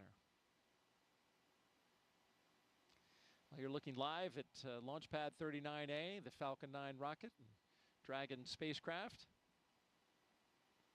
We'll start fueling up the Falcon 9 at T-minus 35 minutes and counting. But in between this time and that time, got a few more milestones to go, including arming the launch escape system, rotating that crew access arm away, and then, of course, having the pole for the readiness to tank the rocket. This view right here, you're looking at special guests that have gathered at Banana Creek facility here on the Kennedy Space Center. Launch watchers. Got a big group here, which is impressive because it is 2 a.m. Eastern time, but it's always exciting to take in a crewed launch when you know that you've got astronauts going up on top of a rocket. And so they've all gathered pretty early in the morning here and pretty early in the countdown. An hour and 21 minutes to go. It's great to see the crowd out there at the Banana Creek viewing site. Got about 6,000 people who are at various viewing areas around the Kennedy Space Center. Banana Creek is one of them. Also got folks along a causeway that's just across the water, watching from those locations. Of course, we've got special guests up at a building we call the Operations and Support Building. We've got our own Jasmin Hopkins up there who will be interviewing some special guests here in the final hour. And they're joined by several hundred VIPs who are taking in the site from the 5th floor up there on the balcony. It's a great view up there as well.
We've talked a lot about the different astronaut classes this evening.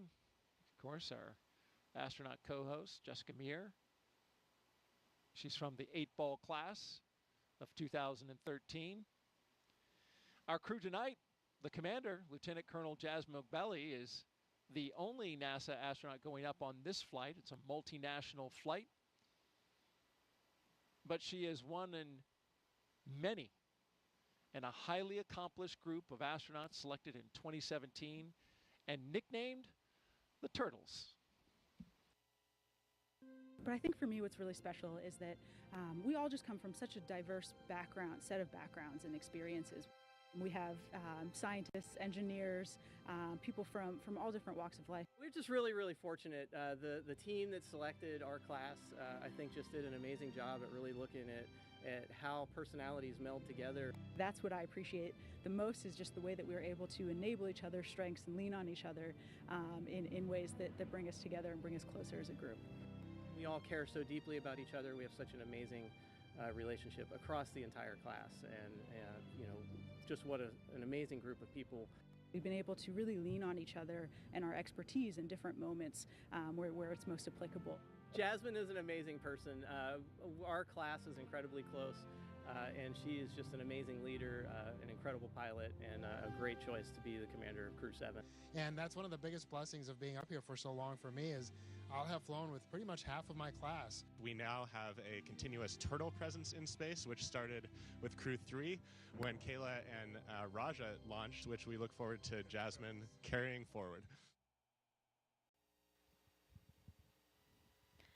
So the Turtles class, an amazing class. They were the class that was selected just after my class of the 8 balls, and pretty cool that they have this kind of run of the space station right now. I remember when we were saying that about the 8 balls, but Jasmin will be joining her classmates Frank Rubio and Woody Hoberg on board. They are already up there awaiting for her. And then Laurel O'Hara will be joining from her Soyuz launch in the middle of September. So pretty exciting to have all of those turtles up there at once. And I know that's how it felt for me. Daryl and I were talking earlier about when I arrived on the space station and we had 4 members of our class all up there at the same time. And in thinking about it, I think I've talked about all 7 of my classmates during this broadcast. You've seen photos of most of them in the previous coverage. And it just shows how we really do become like a family here at NASA in the astronaut office, especially with those classmates. We talked about my classmate Ann McLean. You saw her as the astronaut support person on the pad, helping the crew with all of those final preparations. We saw Christina from the spacewalk footage from the spacewalks. Actually, we did 3 spacewalks together, Christina and myself, during our mission. And you saw Victor and Christina in those Artemis images as well, as they are now in training for the incredibly exciting Artemis 2 mission. You saw some footage of Nicole Mann and Josh Cassida from their recent mission on board the space station. They were on Crew-5, so again, carrying that legacy with them. We talked a little bit about Nick Hague earlier as well. Nick was there on the space station when I arrived.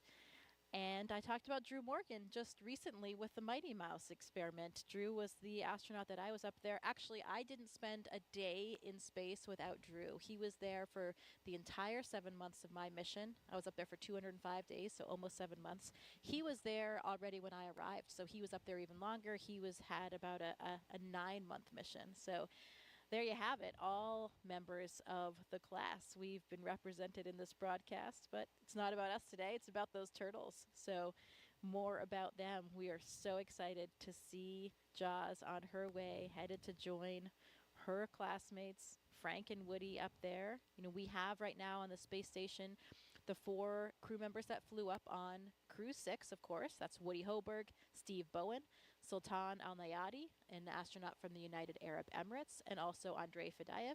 They arrived on the Crew-6 vehicle, so they'll be departing about 5, 6, 7 days after Crew-7 arrives. They'll have a handover period so they can really get accustomed to everything that's going on, hand over whatever information they need, and then they'll depart. And then we have Frank Rubio and cosmonauts Sergei Prokopiev and Dmitry Patelin. So this crew will be joining the 7 crew members that are already up there until that handover period ends, and then the 4 from Crew-6 will depart.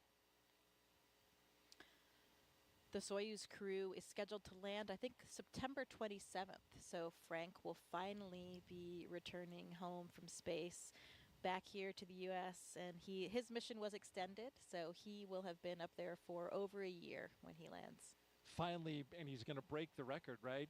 Longest That's right. continuous stay in space. That's right. It has been an incredible mission for him, but of course everyone is very excited to have him back on the ground as well. And I'm sure he will be just as excited to be back on Earth and be able to visit his friends and family and take a hot shower.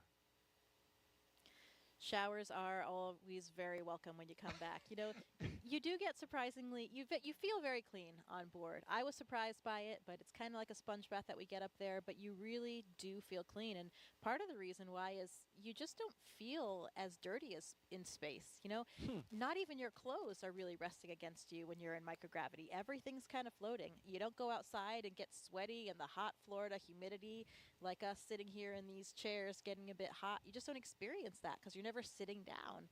You know, you don't. But you are perspiring, right? That you're losing water through the skin. Sure. But it's not sitting there, right? Absolutely. You still have all the same physiological mechanisms going on, but it's a temperature control environment, so you're not really sweating throughout the day aside from when you exercise, and then you do sweat quite a bit. Okay. And it's really cool to see because the water, it doesn't just fall down, doesn't fall off of you like it does here on Earth. It'll kind of accumulate until a force acts upon it. So you might have a ball of sweat kind of growing on your head, for example, if you're Victor Glover and you don't have any hair up there, or Luca Parmitano on my mission. And yeah, it behaves differently until it'll come off in a you know, with a Just once you have motion imparted onto it. That. Great stuff from NASA astronaut Jessica Meir as we count down 1 hour and 11 minutes until liftoff of Crew-7 from the Kennedy Space Center in Florida. If you're here with us in the area and you want to hear the call-outs live as they happen, you can hook that up on amateur radio. The VHF frequency you can see on your screen, 146.940 megahertz. And on the UHF radio frequency, 444.925 megahertz FM mode. And you can hear that throughout the county here on the Space Coast. So we're a little over 1 hour until liftoff. And this is a continuation of regular crew flights to the International Space Station from U.S. soil.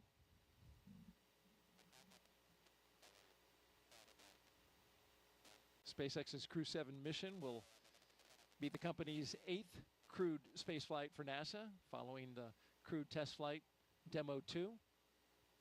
It will also be SpaceX's 11th crewed spaceflight overall, including the private orbital mission Inspiration 4 and Axiom missions 1 and 2. Our crew at the very top in the spacecraft Endurance. It will be the third flight for that Dragon that you see right there on top of the rocket. The Falcon 9 booster, well, that's a brand new one. Booster 1081 M1D on its first flight. Embark fuel bleed has started.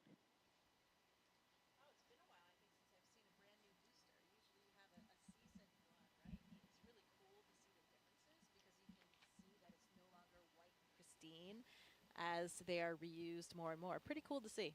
Yeah, you were talking about the booster, how, you know, in the reuse booster, you've got that sooty exterior on it, and this is a brand new one. Of course, commercial crew program, they limit the number of boosters in terms of their reflight for use on crew to 5. The Endurance, its previous missions were Crew-3, Crew-5, and of course today, Crew-7. If you're just joining us now, we've had a great countdown so far. Weather is nearly perfect, 95% go. We've got a crowd of launch viewers on hand at our various locations around the Space Center. more than 6,000 people here in the local area. And of course, beyond that, outside the gate, even more.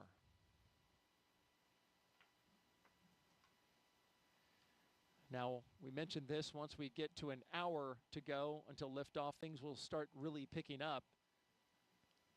We get close to that go, no-go pole that will arm the launch escape system. And then once that's armed and we rotate the crew access arm away, we'll get the propellant loaded into the rocket at T-minus 35 minutes. That crew pole for readiness happens at T-minus 1 hour. And of course, the pole to load the prop is at T-minus 55 minutes. At T-minus 45 minutes, there'll be an internal mission control Hawthorne pole, and then the launch director's pole for propellant load.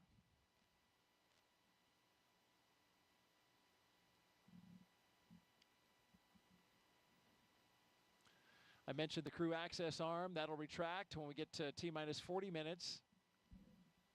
And the crew will get the call to close their visors and arm the launch escape system.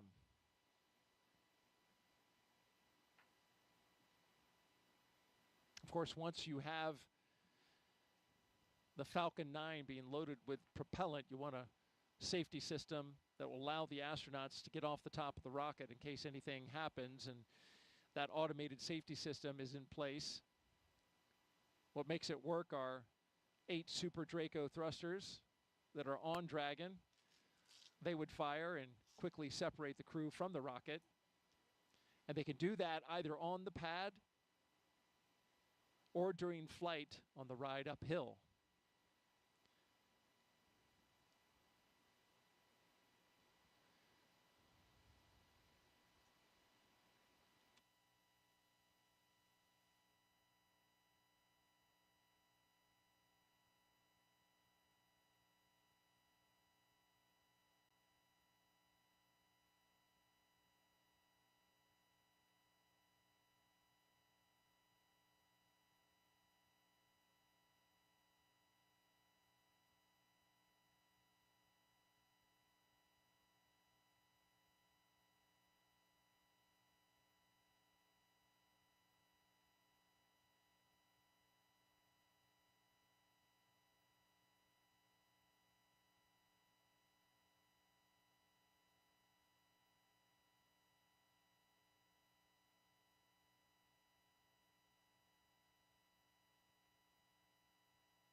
And thanks for tuning in. You're watching live launch coverage of NASA and SpaceX's 7th rotational flight of astronauts and one cosmonaut to the International Space Station from the Kennedy Space Center in Florida.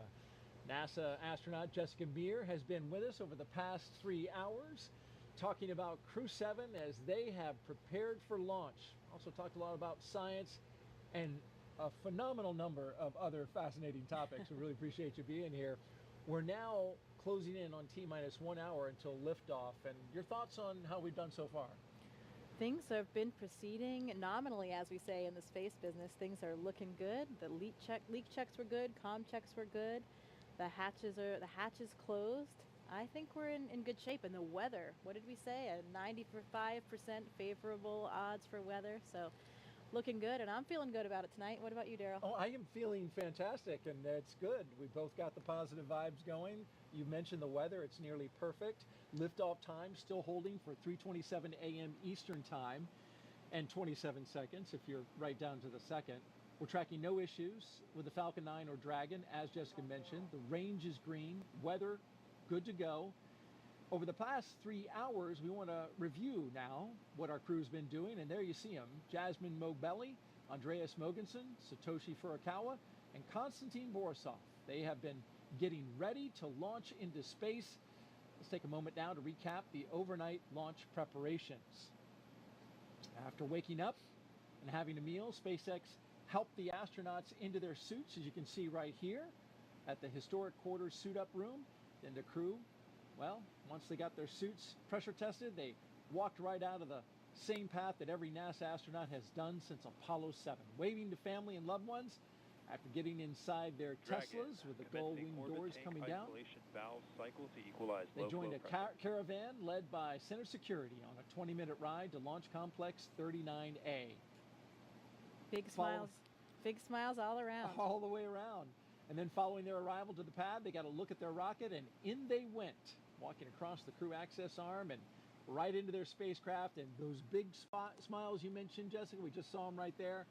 Looks like the crew, they're good to go. They truly are contagious, those smiles. It is difficult not to be smiling and excited when you know you are about to leave the planet for the first time for some of these, for Jasmin and for Konstantin as well. Absolutely, and a lot of preparations have been brought to us at this point, including a dry dress.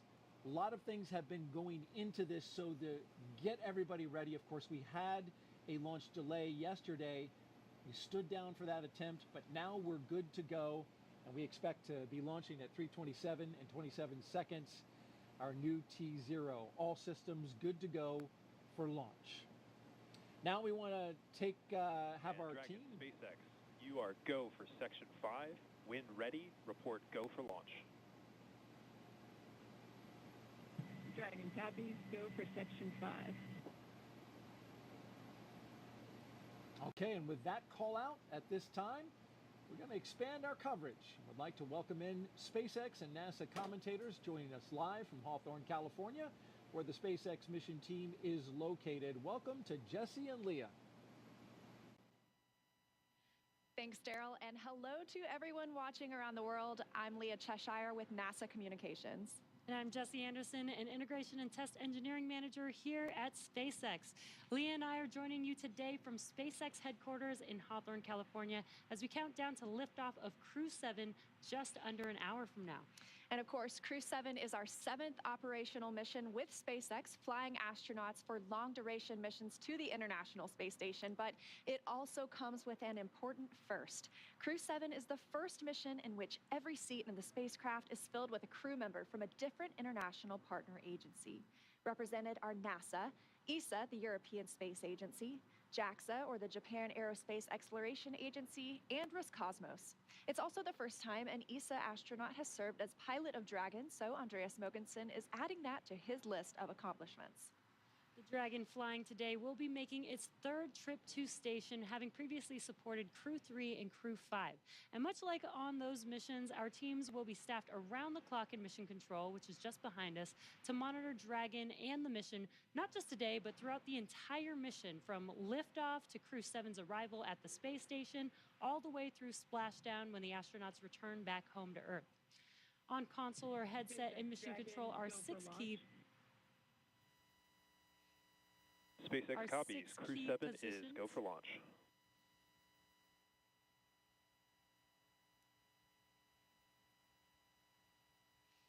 The mission director is in charge of the room and tasked with making real-time decisions to ensure mission success.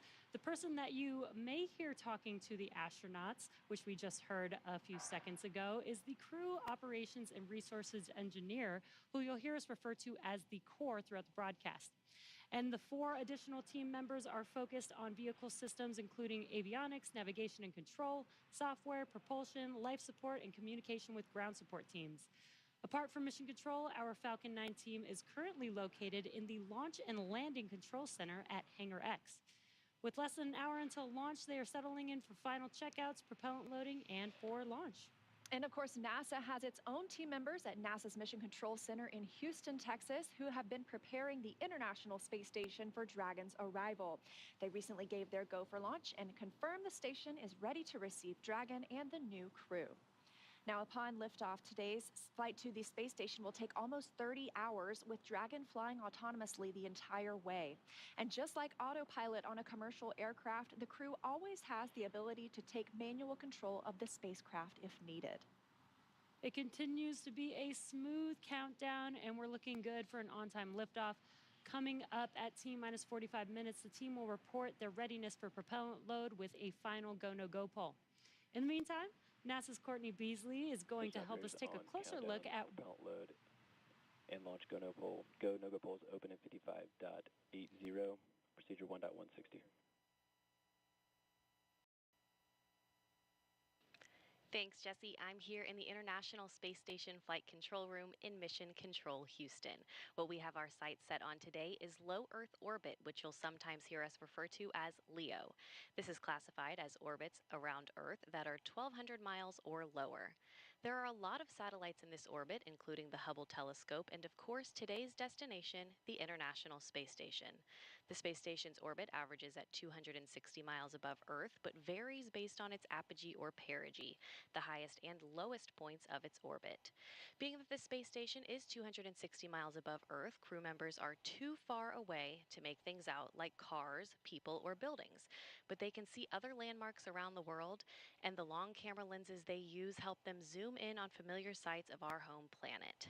NASA astronaut Steve Bowen captured Cape Canaveral on Florida's Atlantic coast earlier this month, near Cape Canaveral Space Force Station and NASA's Kennedy Space Center, where Crew-7 is launching from today. The contrast of the colors between the Indian River and Atlantic Ocean become much more pronounced from space. And here's a beautiful nighttime shot of the city lights of Mecca in the desert valley of western Saudi Arabia, captured by NASA astronaut Woody Hoberg on July 26th. Human presence on Earth becomes much easier to see at night. And this final image was captured by NASA astronaut Frank Rubio of Vadima Lake, one of the largest in Argentina, on May 7th. Each of these images are taken from the vantage point of the International Space Station that orbits roughly 260 miles above Earth. Satellites collect imagery of Earth too, of course, but the International Space Station is unique in seeing these viewing opportunities because astronauts and cosmonauts can tell scientists on the ground what they're observing and what stands out in real time. We can't wait to see what Crew-7 captures, but for now, we'll send it back to Hawthorne. Jesse and Leah. SpaceX's ultimate mission is to make life multiplanetary. To get us there, we've been developing a fully and rapidly reusable transportation system called Starship, the most powerful launch vehicle system ever developed and designed to carry passengers and cargo to Earth orbit, the Moon, and planetary destinations like Mars. In fact, earlier today, the team completed a successful static fire of our Super Heavy Booster 9, an exciting step towards our next Starship flight test. But you have to learn to walk before you can run, or should I say fly. And our learning started with Dragon, designed from the beginning to transport both people and cargo to space. The Dragon hanging from the ceiling behind us was initially flown to certify SpaceX for cargo missions to the space station. Dragon launched to space in December 2010 and became the first private spacecraft to return from orbit. 2 years later, Dragon became the first commercial spacecraft to deliver cargo to and from the space station, and in 2020, as we remember well, became the first private crewed spacecraft to reach the International Space Station. Altogether, the reusable Dragon spacecraft has completed 9 human spaceflight missions and visited the International Space Station 38 times. Dragon is capable of carrying up to 7 passengers to and from Earth orbit and beyond. And these days, we are very much focused on the beyond.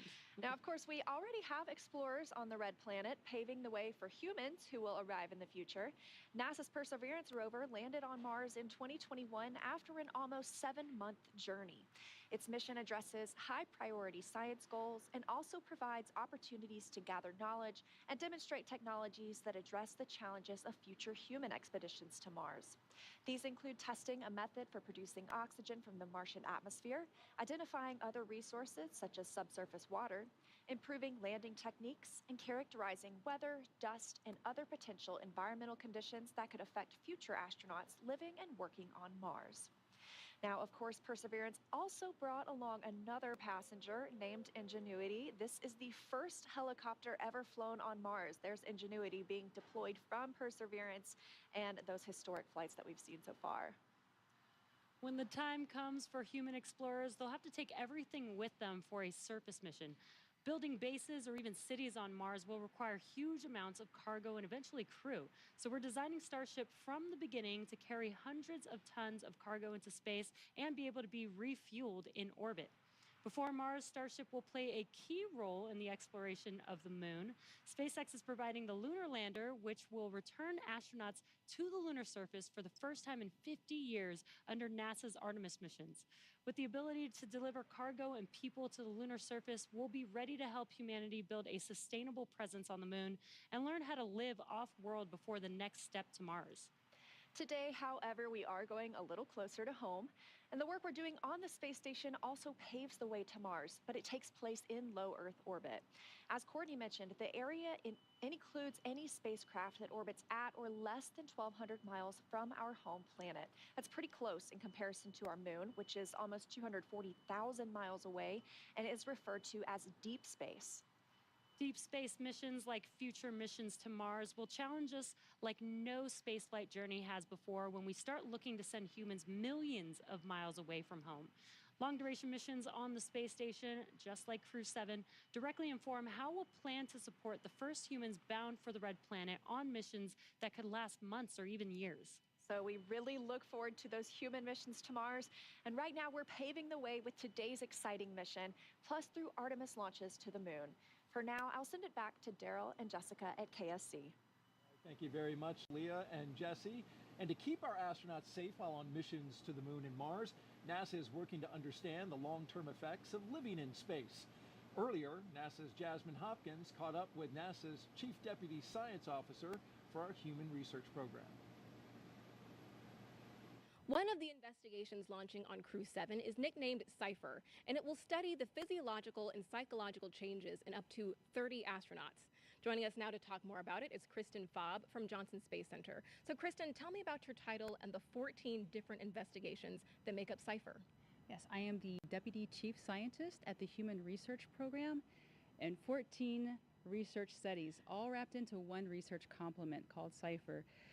What we want to do is study the impact of microgravity on bone, exercise, vision, behavioral health, and not only as individual elements, but how they all interconnect together.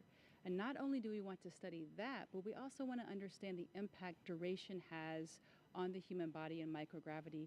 This is going to be really important information for us for the Artemis missions and for Mars. Right, Kristen, and on that note, we have been studying in low Earth orbit for over 20 years now. So how is CIPHER adding into that? Yes, 20 years, and we've learned a lot about the changes that happens in the human body in space. Plus, we also have learned a lot about the twin study that happened a few years back. So CIPHER is just a build on top of all of that knowledge that we've gained so far, plus all of the technology that we have today and data analysis. It's a great time to start CIPHER. It really is. And after the launch of Crew-7, how soon can we expect to get the data back from CIPHER? Well, once we start getting data, we'll start processing it, and then when we start to understand some of these observations and findings over hopefully these 30 crew, it's going to take time because 30 crew, it's going to be a lot of information. But once we start to find some interesting observations, we'll let you know. Absolutely. It will be well worth the wait. Thank you so much for being here tonight, Kristen. It's my pleasure. Back to you. All right, thank you, Jasmine and Kristen.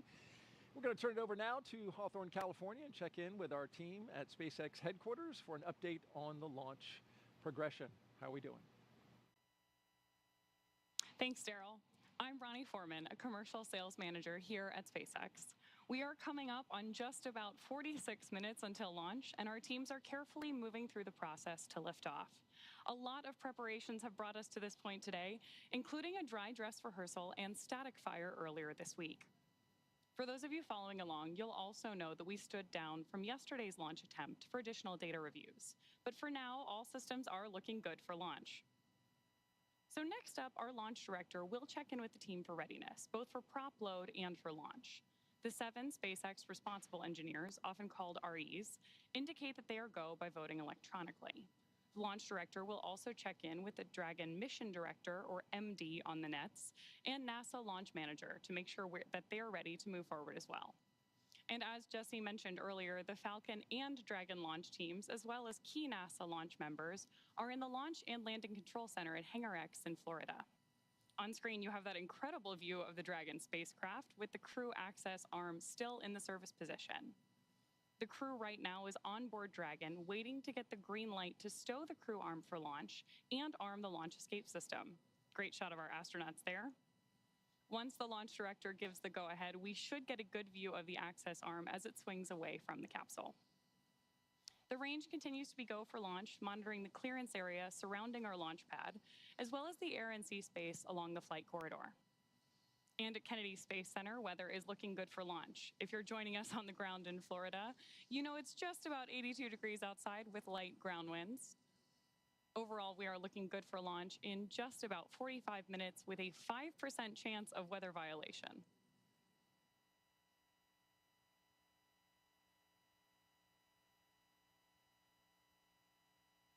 Right now, we are listening in for that readiness poll announcement and instructions to our launch team.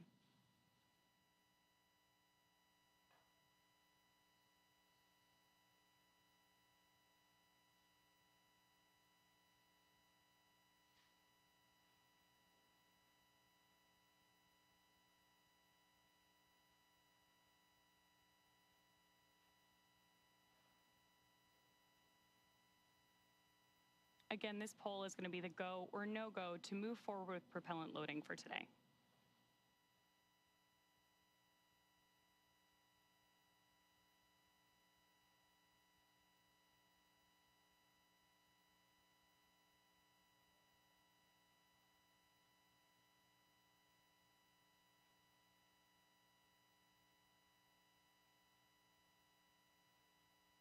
As soon as that briefing ends, we should see that crew access arm, which you can see lit up on your screen right now, immediately start to move away from the capsule when that stow procedure begins.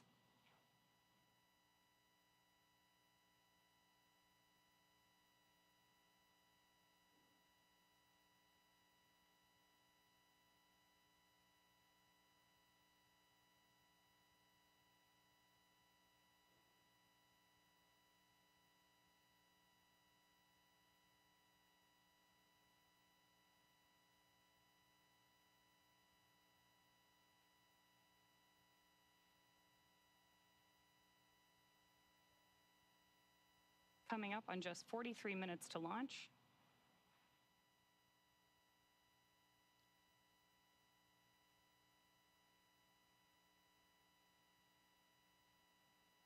Great nighttime views of our Falcon 9 and Crew-7 capsule there on the screen. SpaceX Dragon. Go ahead, Dragon. We didn't hear the poll for prop load and launch readiness. We're just giving a call.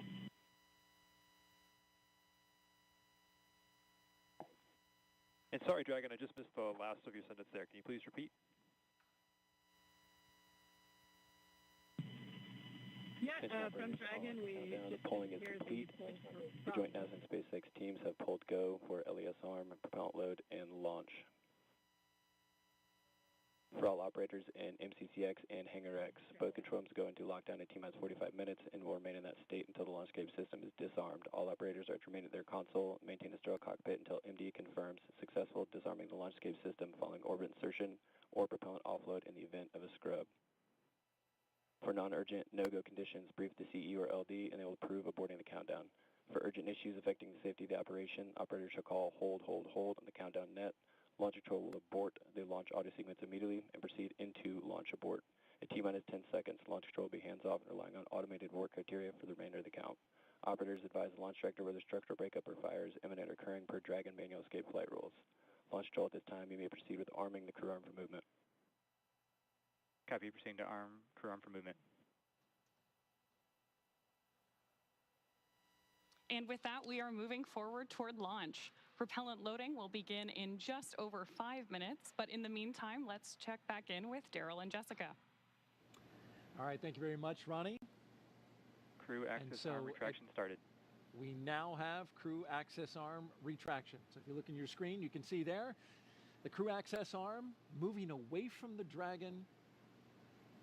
Another great shot of it there, articulating away. It takes about 90 seconds to 2 minutes to move away, and this is a critical milestone, Jessica, as that arm moves away, because now that means if the astronauts needed to get off that rocket for whatever reason, they could either bring the arm back quickly, and it can move, as I understand it, a lot faster than it's moving now in the case of an emergency egress, or they would move forward and arm the launch escape system. That hasn't been armed yet. So this is the moving and stowing of the crew access arm so that we can clear that away from the rocket and get ready to lift off.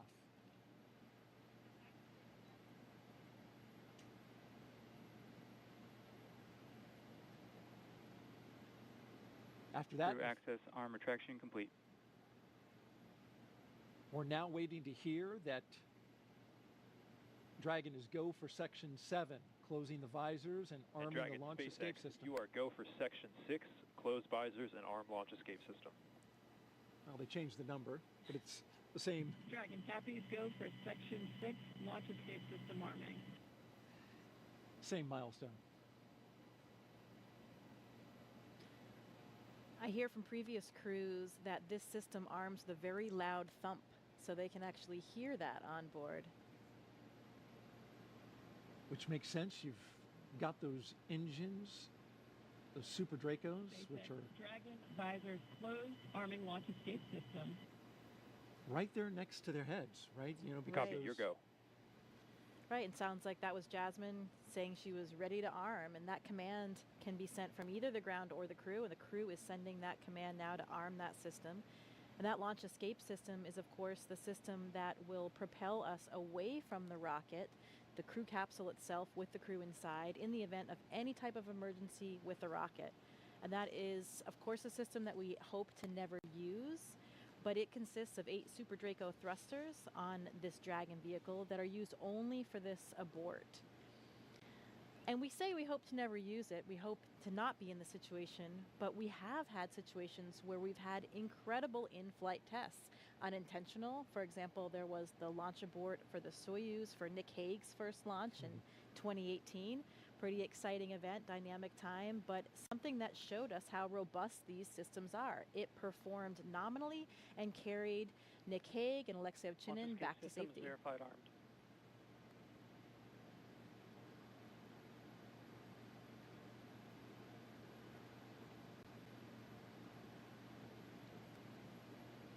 we got the verification of the launch escape system now armed.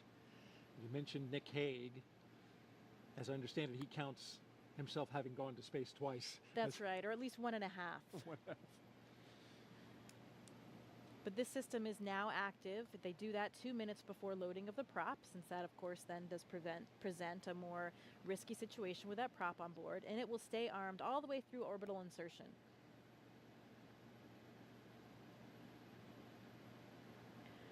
I've also been told by previous Dragon crews that you can hear the system of valves opening and actually even the flow of the fuel itself as it comes on board.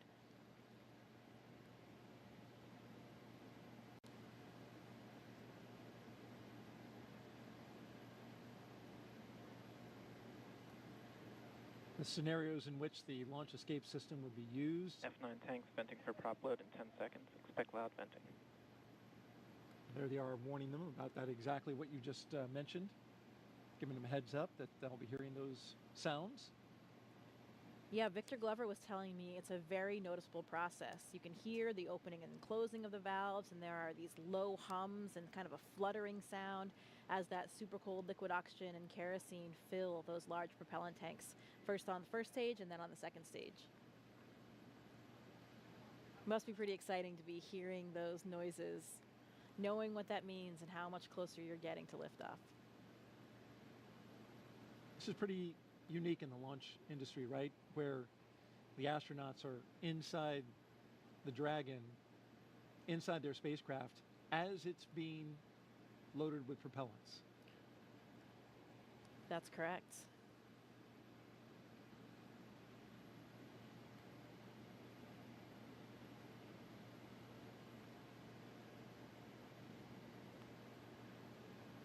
That launch escape system you're talking about,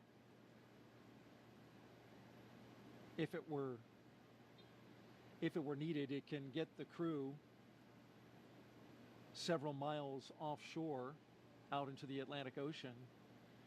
It's those Super Draco engines capable of moving Dragon half a mile in just 7.5 seconds. So that's equivalent to a peak velocity of 436 miles per hour. So it really moves. It can also get it off the top of a moving rocket as well. So right. It's got to have that kind of power. Right, at all the phases, all the way until they're in orbit.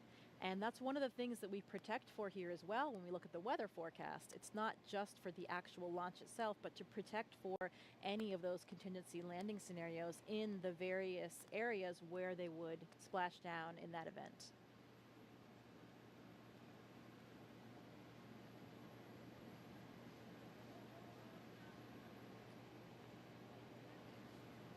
Propellant load has started.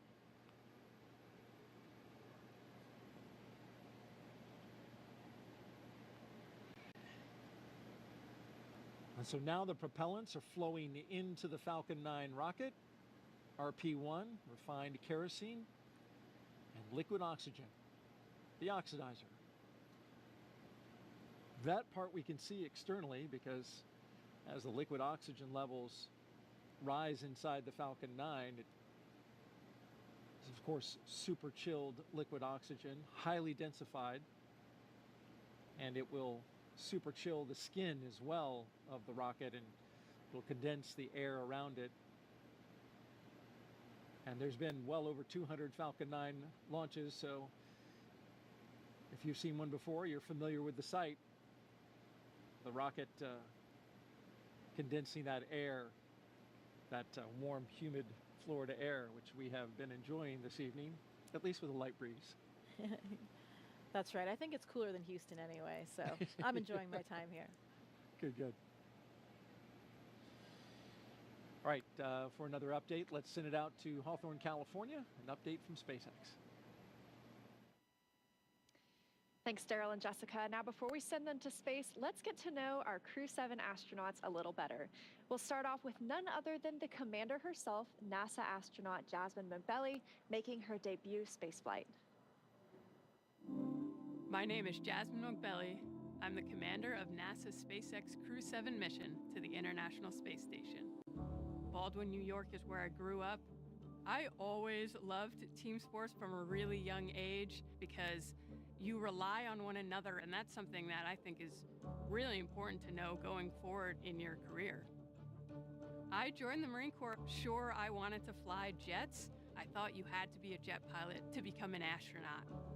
I actually went to watch STS-116 launch while I was waiting to start flight school, and Sunny Williams happened to be on that flight. I realized she was a Navy helicopter pilot, and from that point on, I went full steam ahead.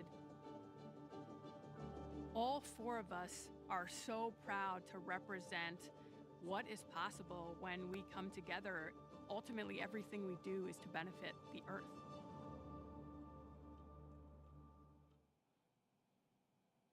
Right next to Jasmin in Dragon Endurance is Andreas Mogensen, today's pilot representing the European Space Agency and making his second trip to low Earth orbit. My name's Andreas Mogensen, and I'm the pilot of NASA's SpaceX Crew-7 mission to the International Space Station. I was born in Copenhagen, Denmark. In 2008, ESA were looking to select. Chances of being selected are too small, but that changed when we were down to about 20 candidates. My first mission to the International Space Station was on a short 10-day mission. I had to hit the ground running as soon as I arrived on board, and as soon as I landed back on the Earth, I knew that I wanted to go back to the space station. I'm especially proud of the fact that our Crew-7 mission has 4 different astronauts from 4 different countries and 4 different agencies.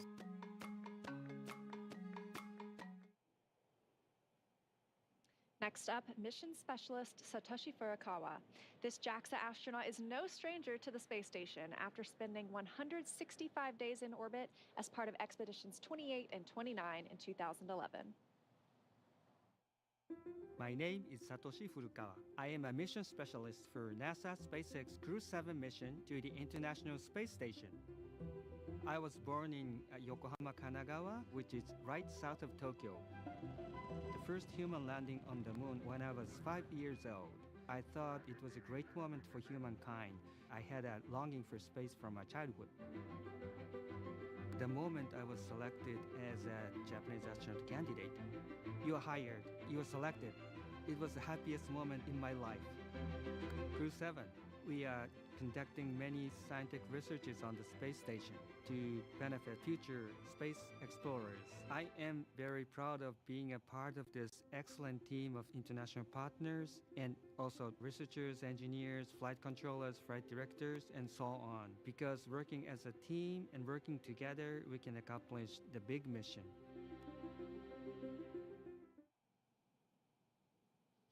Rounding out our fully international crew is Roscosmos cosmonaut Konstantin Borisov. He was selected to the Cosmonaut Corps in 2018 and today marks his first flight to the orbiting laboratory. My name is Konstantin Borisov, and I'm a mission specialist for NASA's SpaceX Crew-7 mission to the International Space Station. For those who ask what spaceflight is, I would say that we have 3 big jobs on the space station. First job is experiments. Second job is take care of the station, doing the maintenance, repair what's broken, storing things, restoring things, cleaning up. And the third big topic is actually taking care of your body, because in weightlessness you cannot help but train. I think many people don't understand that technology advancement which we have had during the last 50 years mainly comes from space exploration.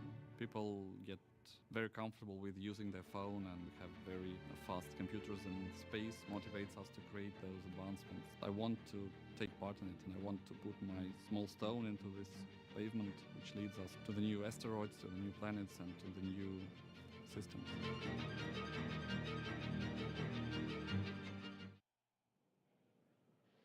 Now, as we see with all of our crews, these 4 crew members who make up Crew-7 have a mission patch they worked together to design. The first thing that you notice is the white dragon on top of the Earth, its neck craned into the number 7 for Crew-7. Its tail curves upwards towards a golden star, and they say that symbolizes our ascent towards the stars and the pioneering spirit needed to propel us further into space. The blue, white, and red on the tail are the common colors in the flags of all 4 nations flying on this mission. Now we are less than 30 minutes to launch, so let's check back in with Daryl and Jessica at KSC, where the countdown continues. All right, thank you very much. Everything going well with the countdown so far. A little over a mile and a half from the launch pad we're going from today, this morning, 39A, is 39B, where the mobile launcher is back out on the pad right now, going through testing for the Artemis II crewed mission to the moon late next year. Here's more about Artemis in our Moon Minute.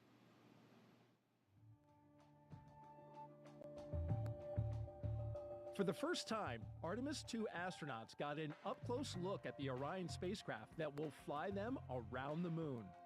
Astronauts Reed Wiseman, Victor Glover, Christina Cook, and Jeremy Hansen visited Orion at the Kennedy Space Center in Florida. And it looks amazing. Their handiwork is gorgeous. I'm ready to take it for a spin.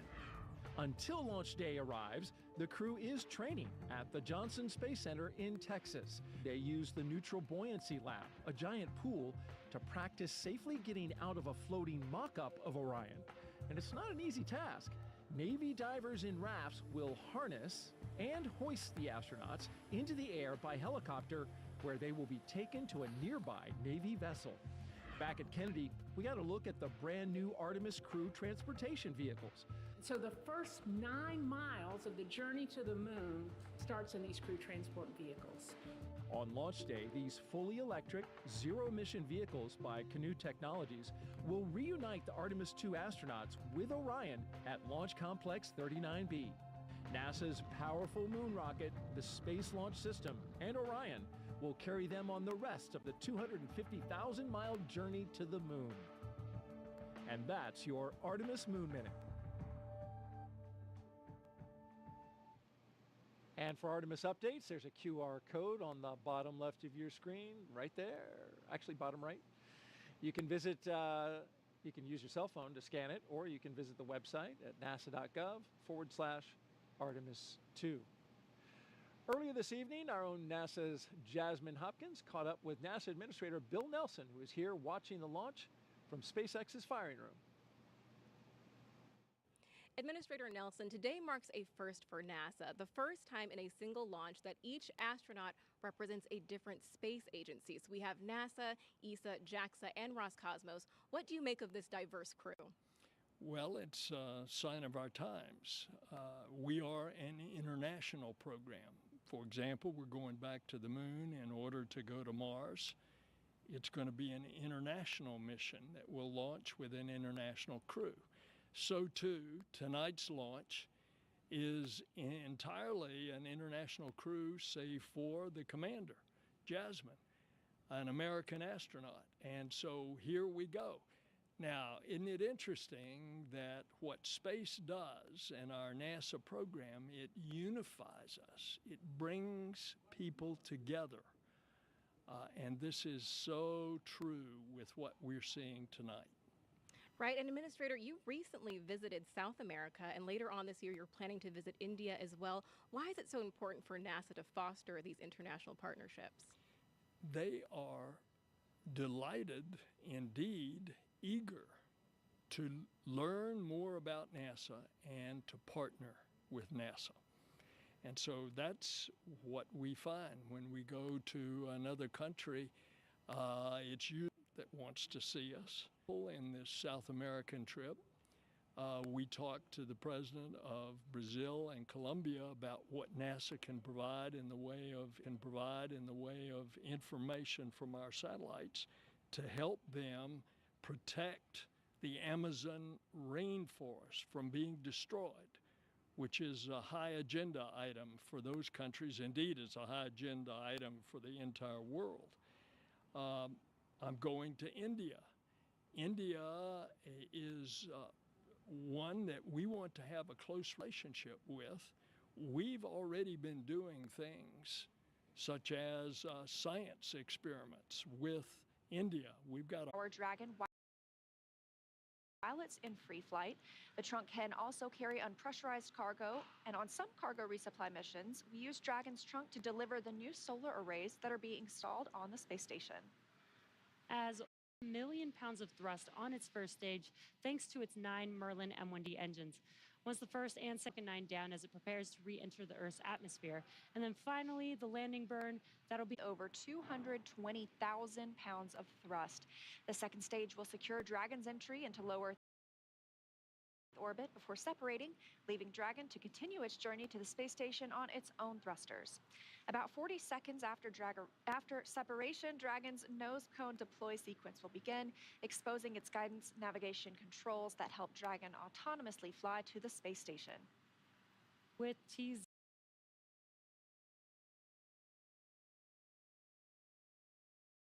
coming up in just about 20 minutes, our teams at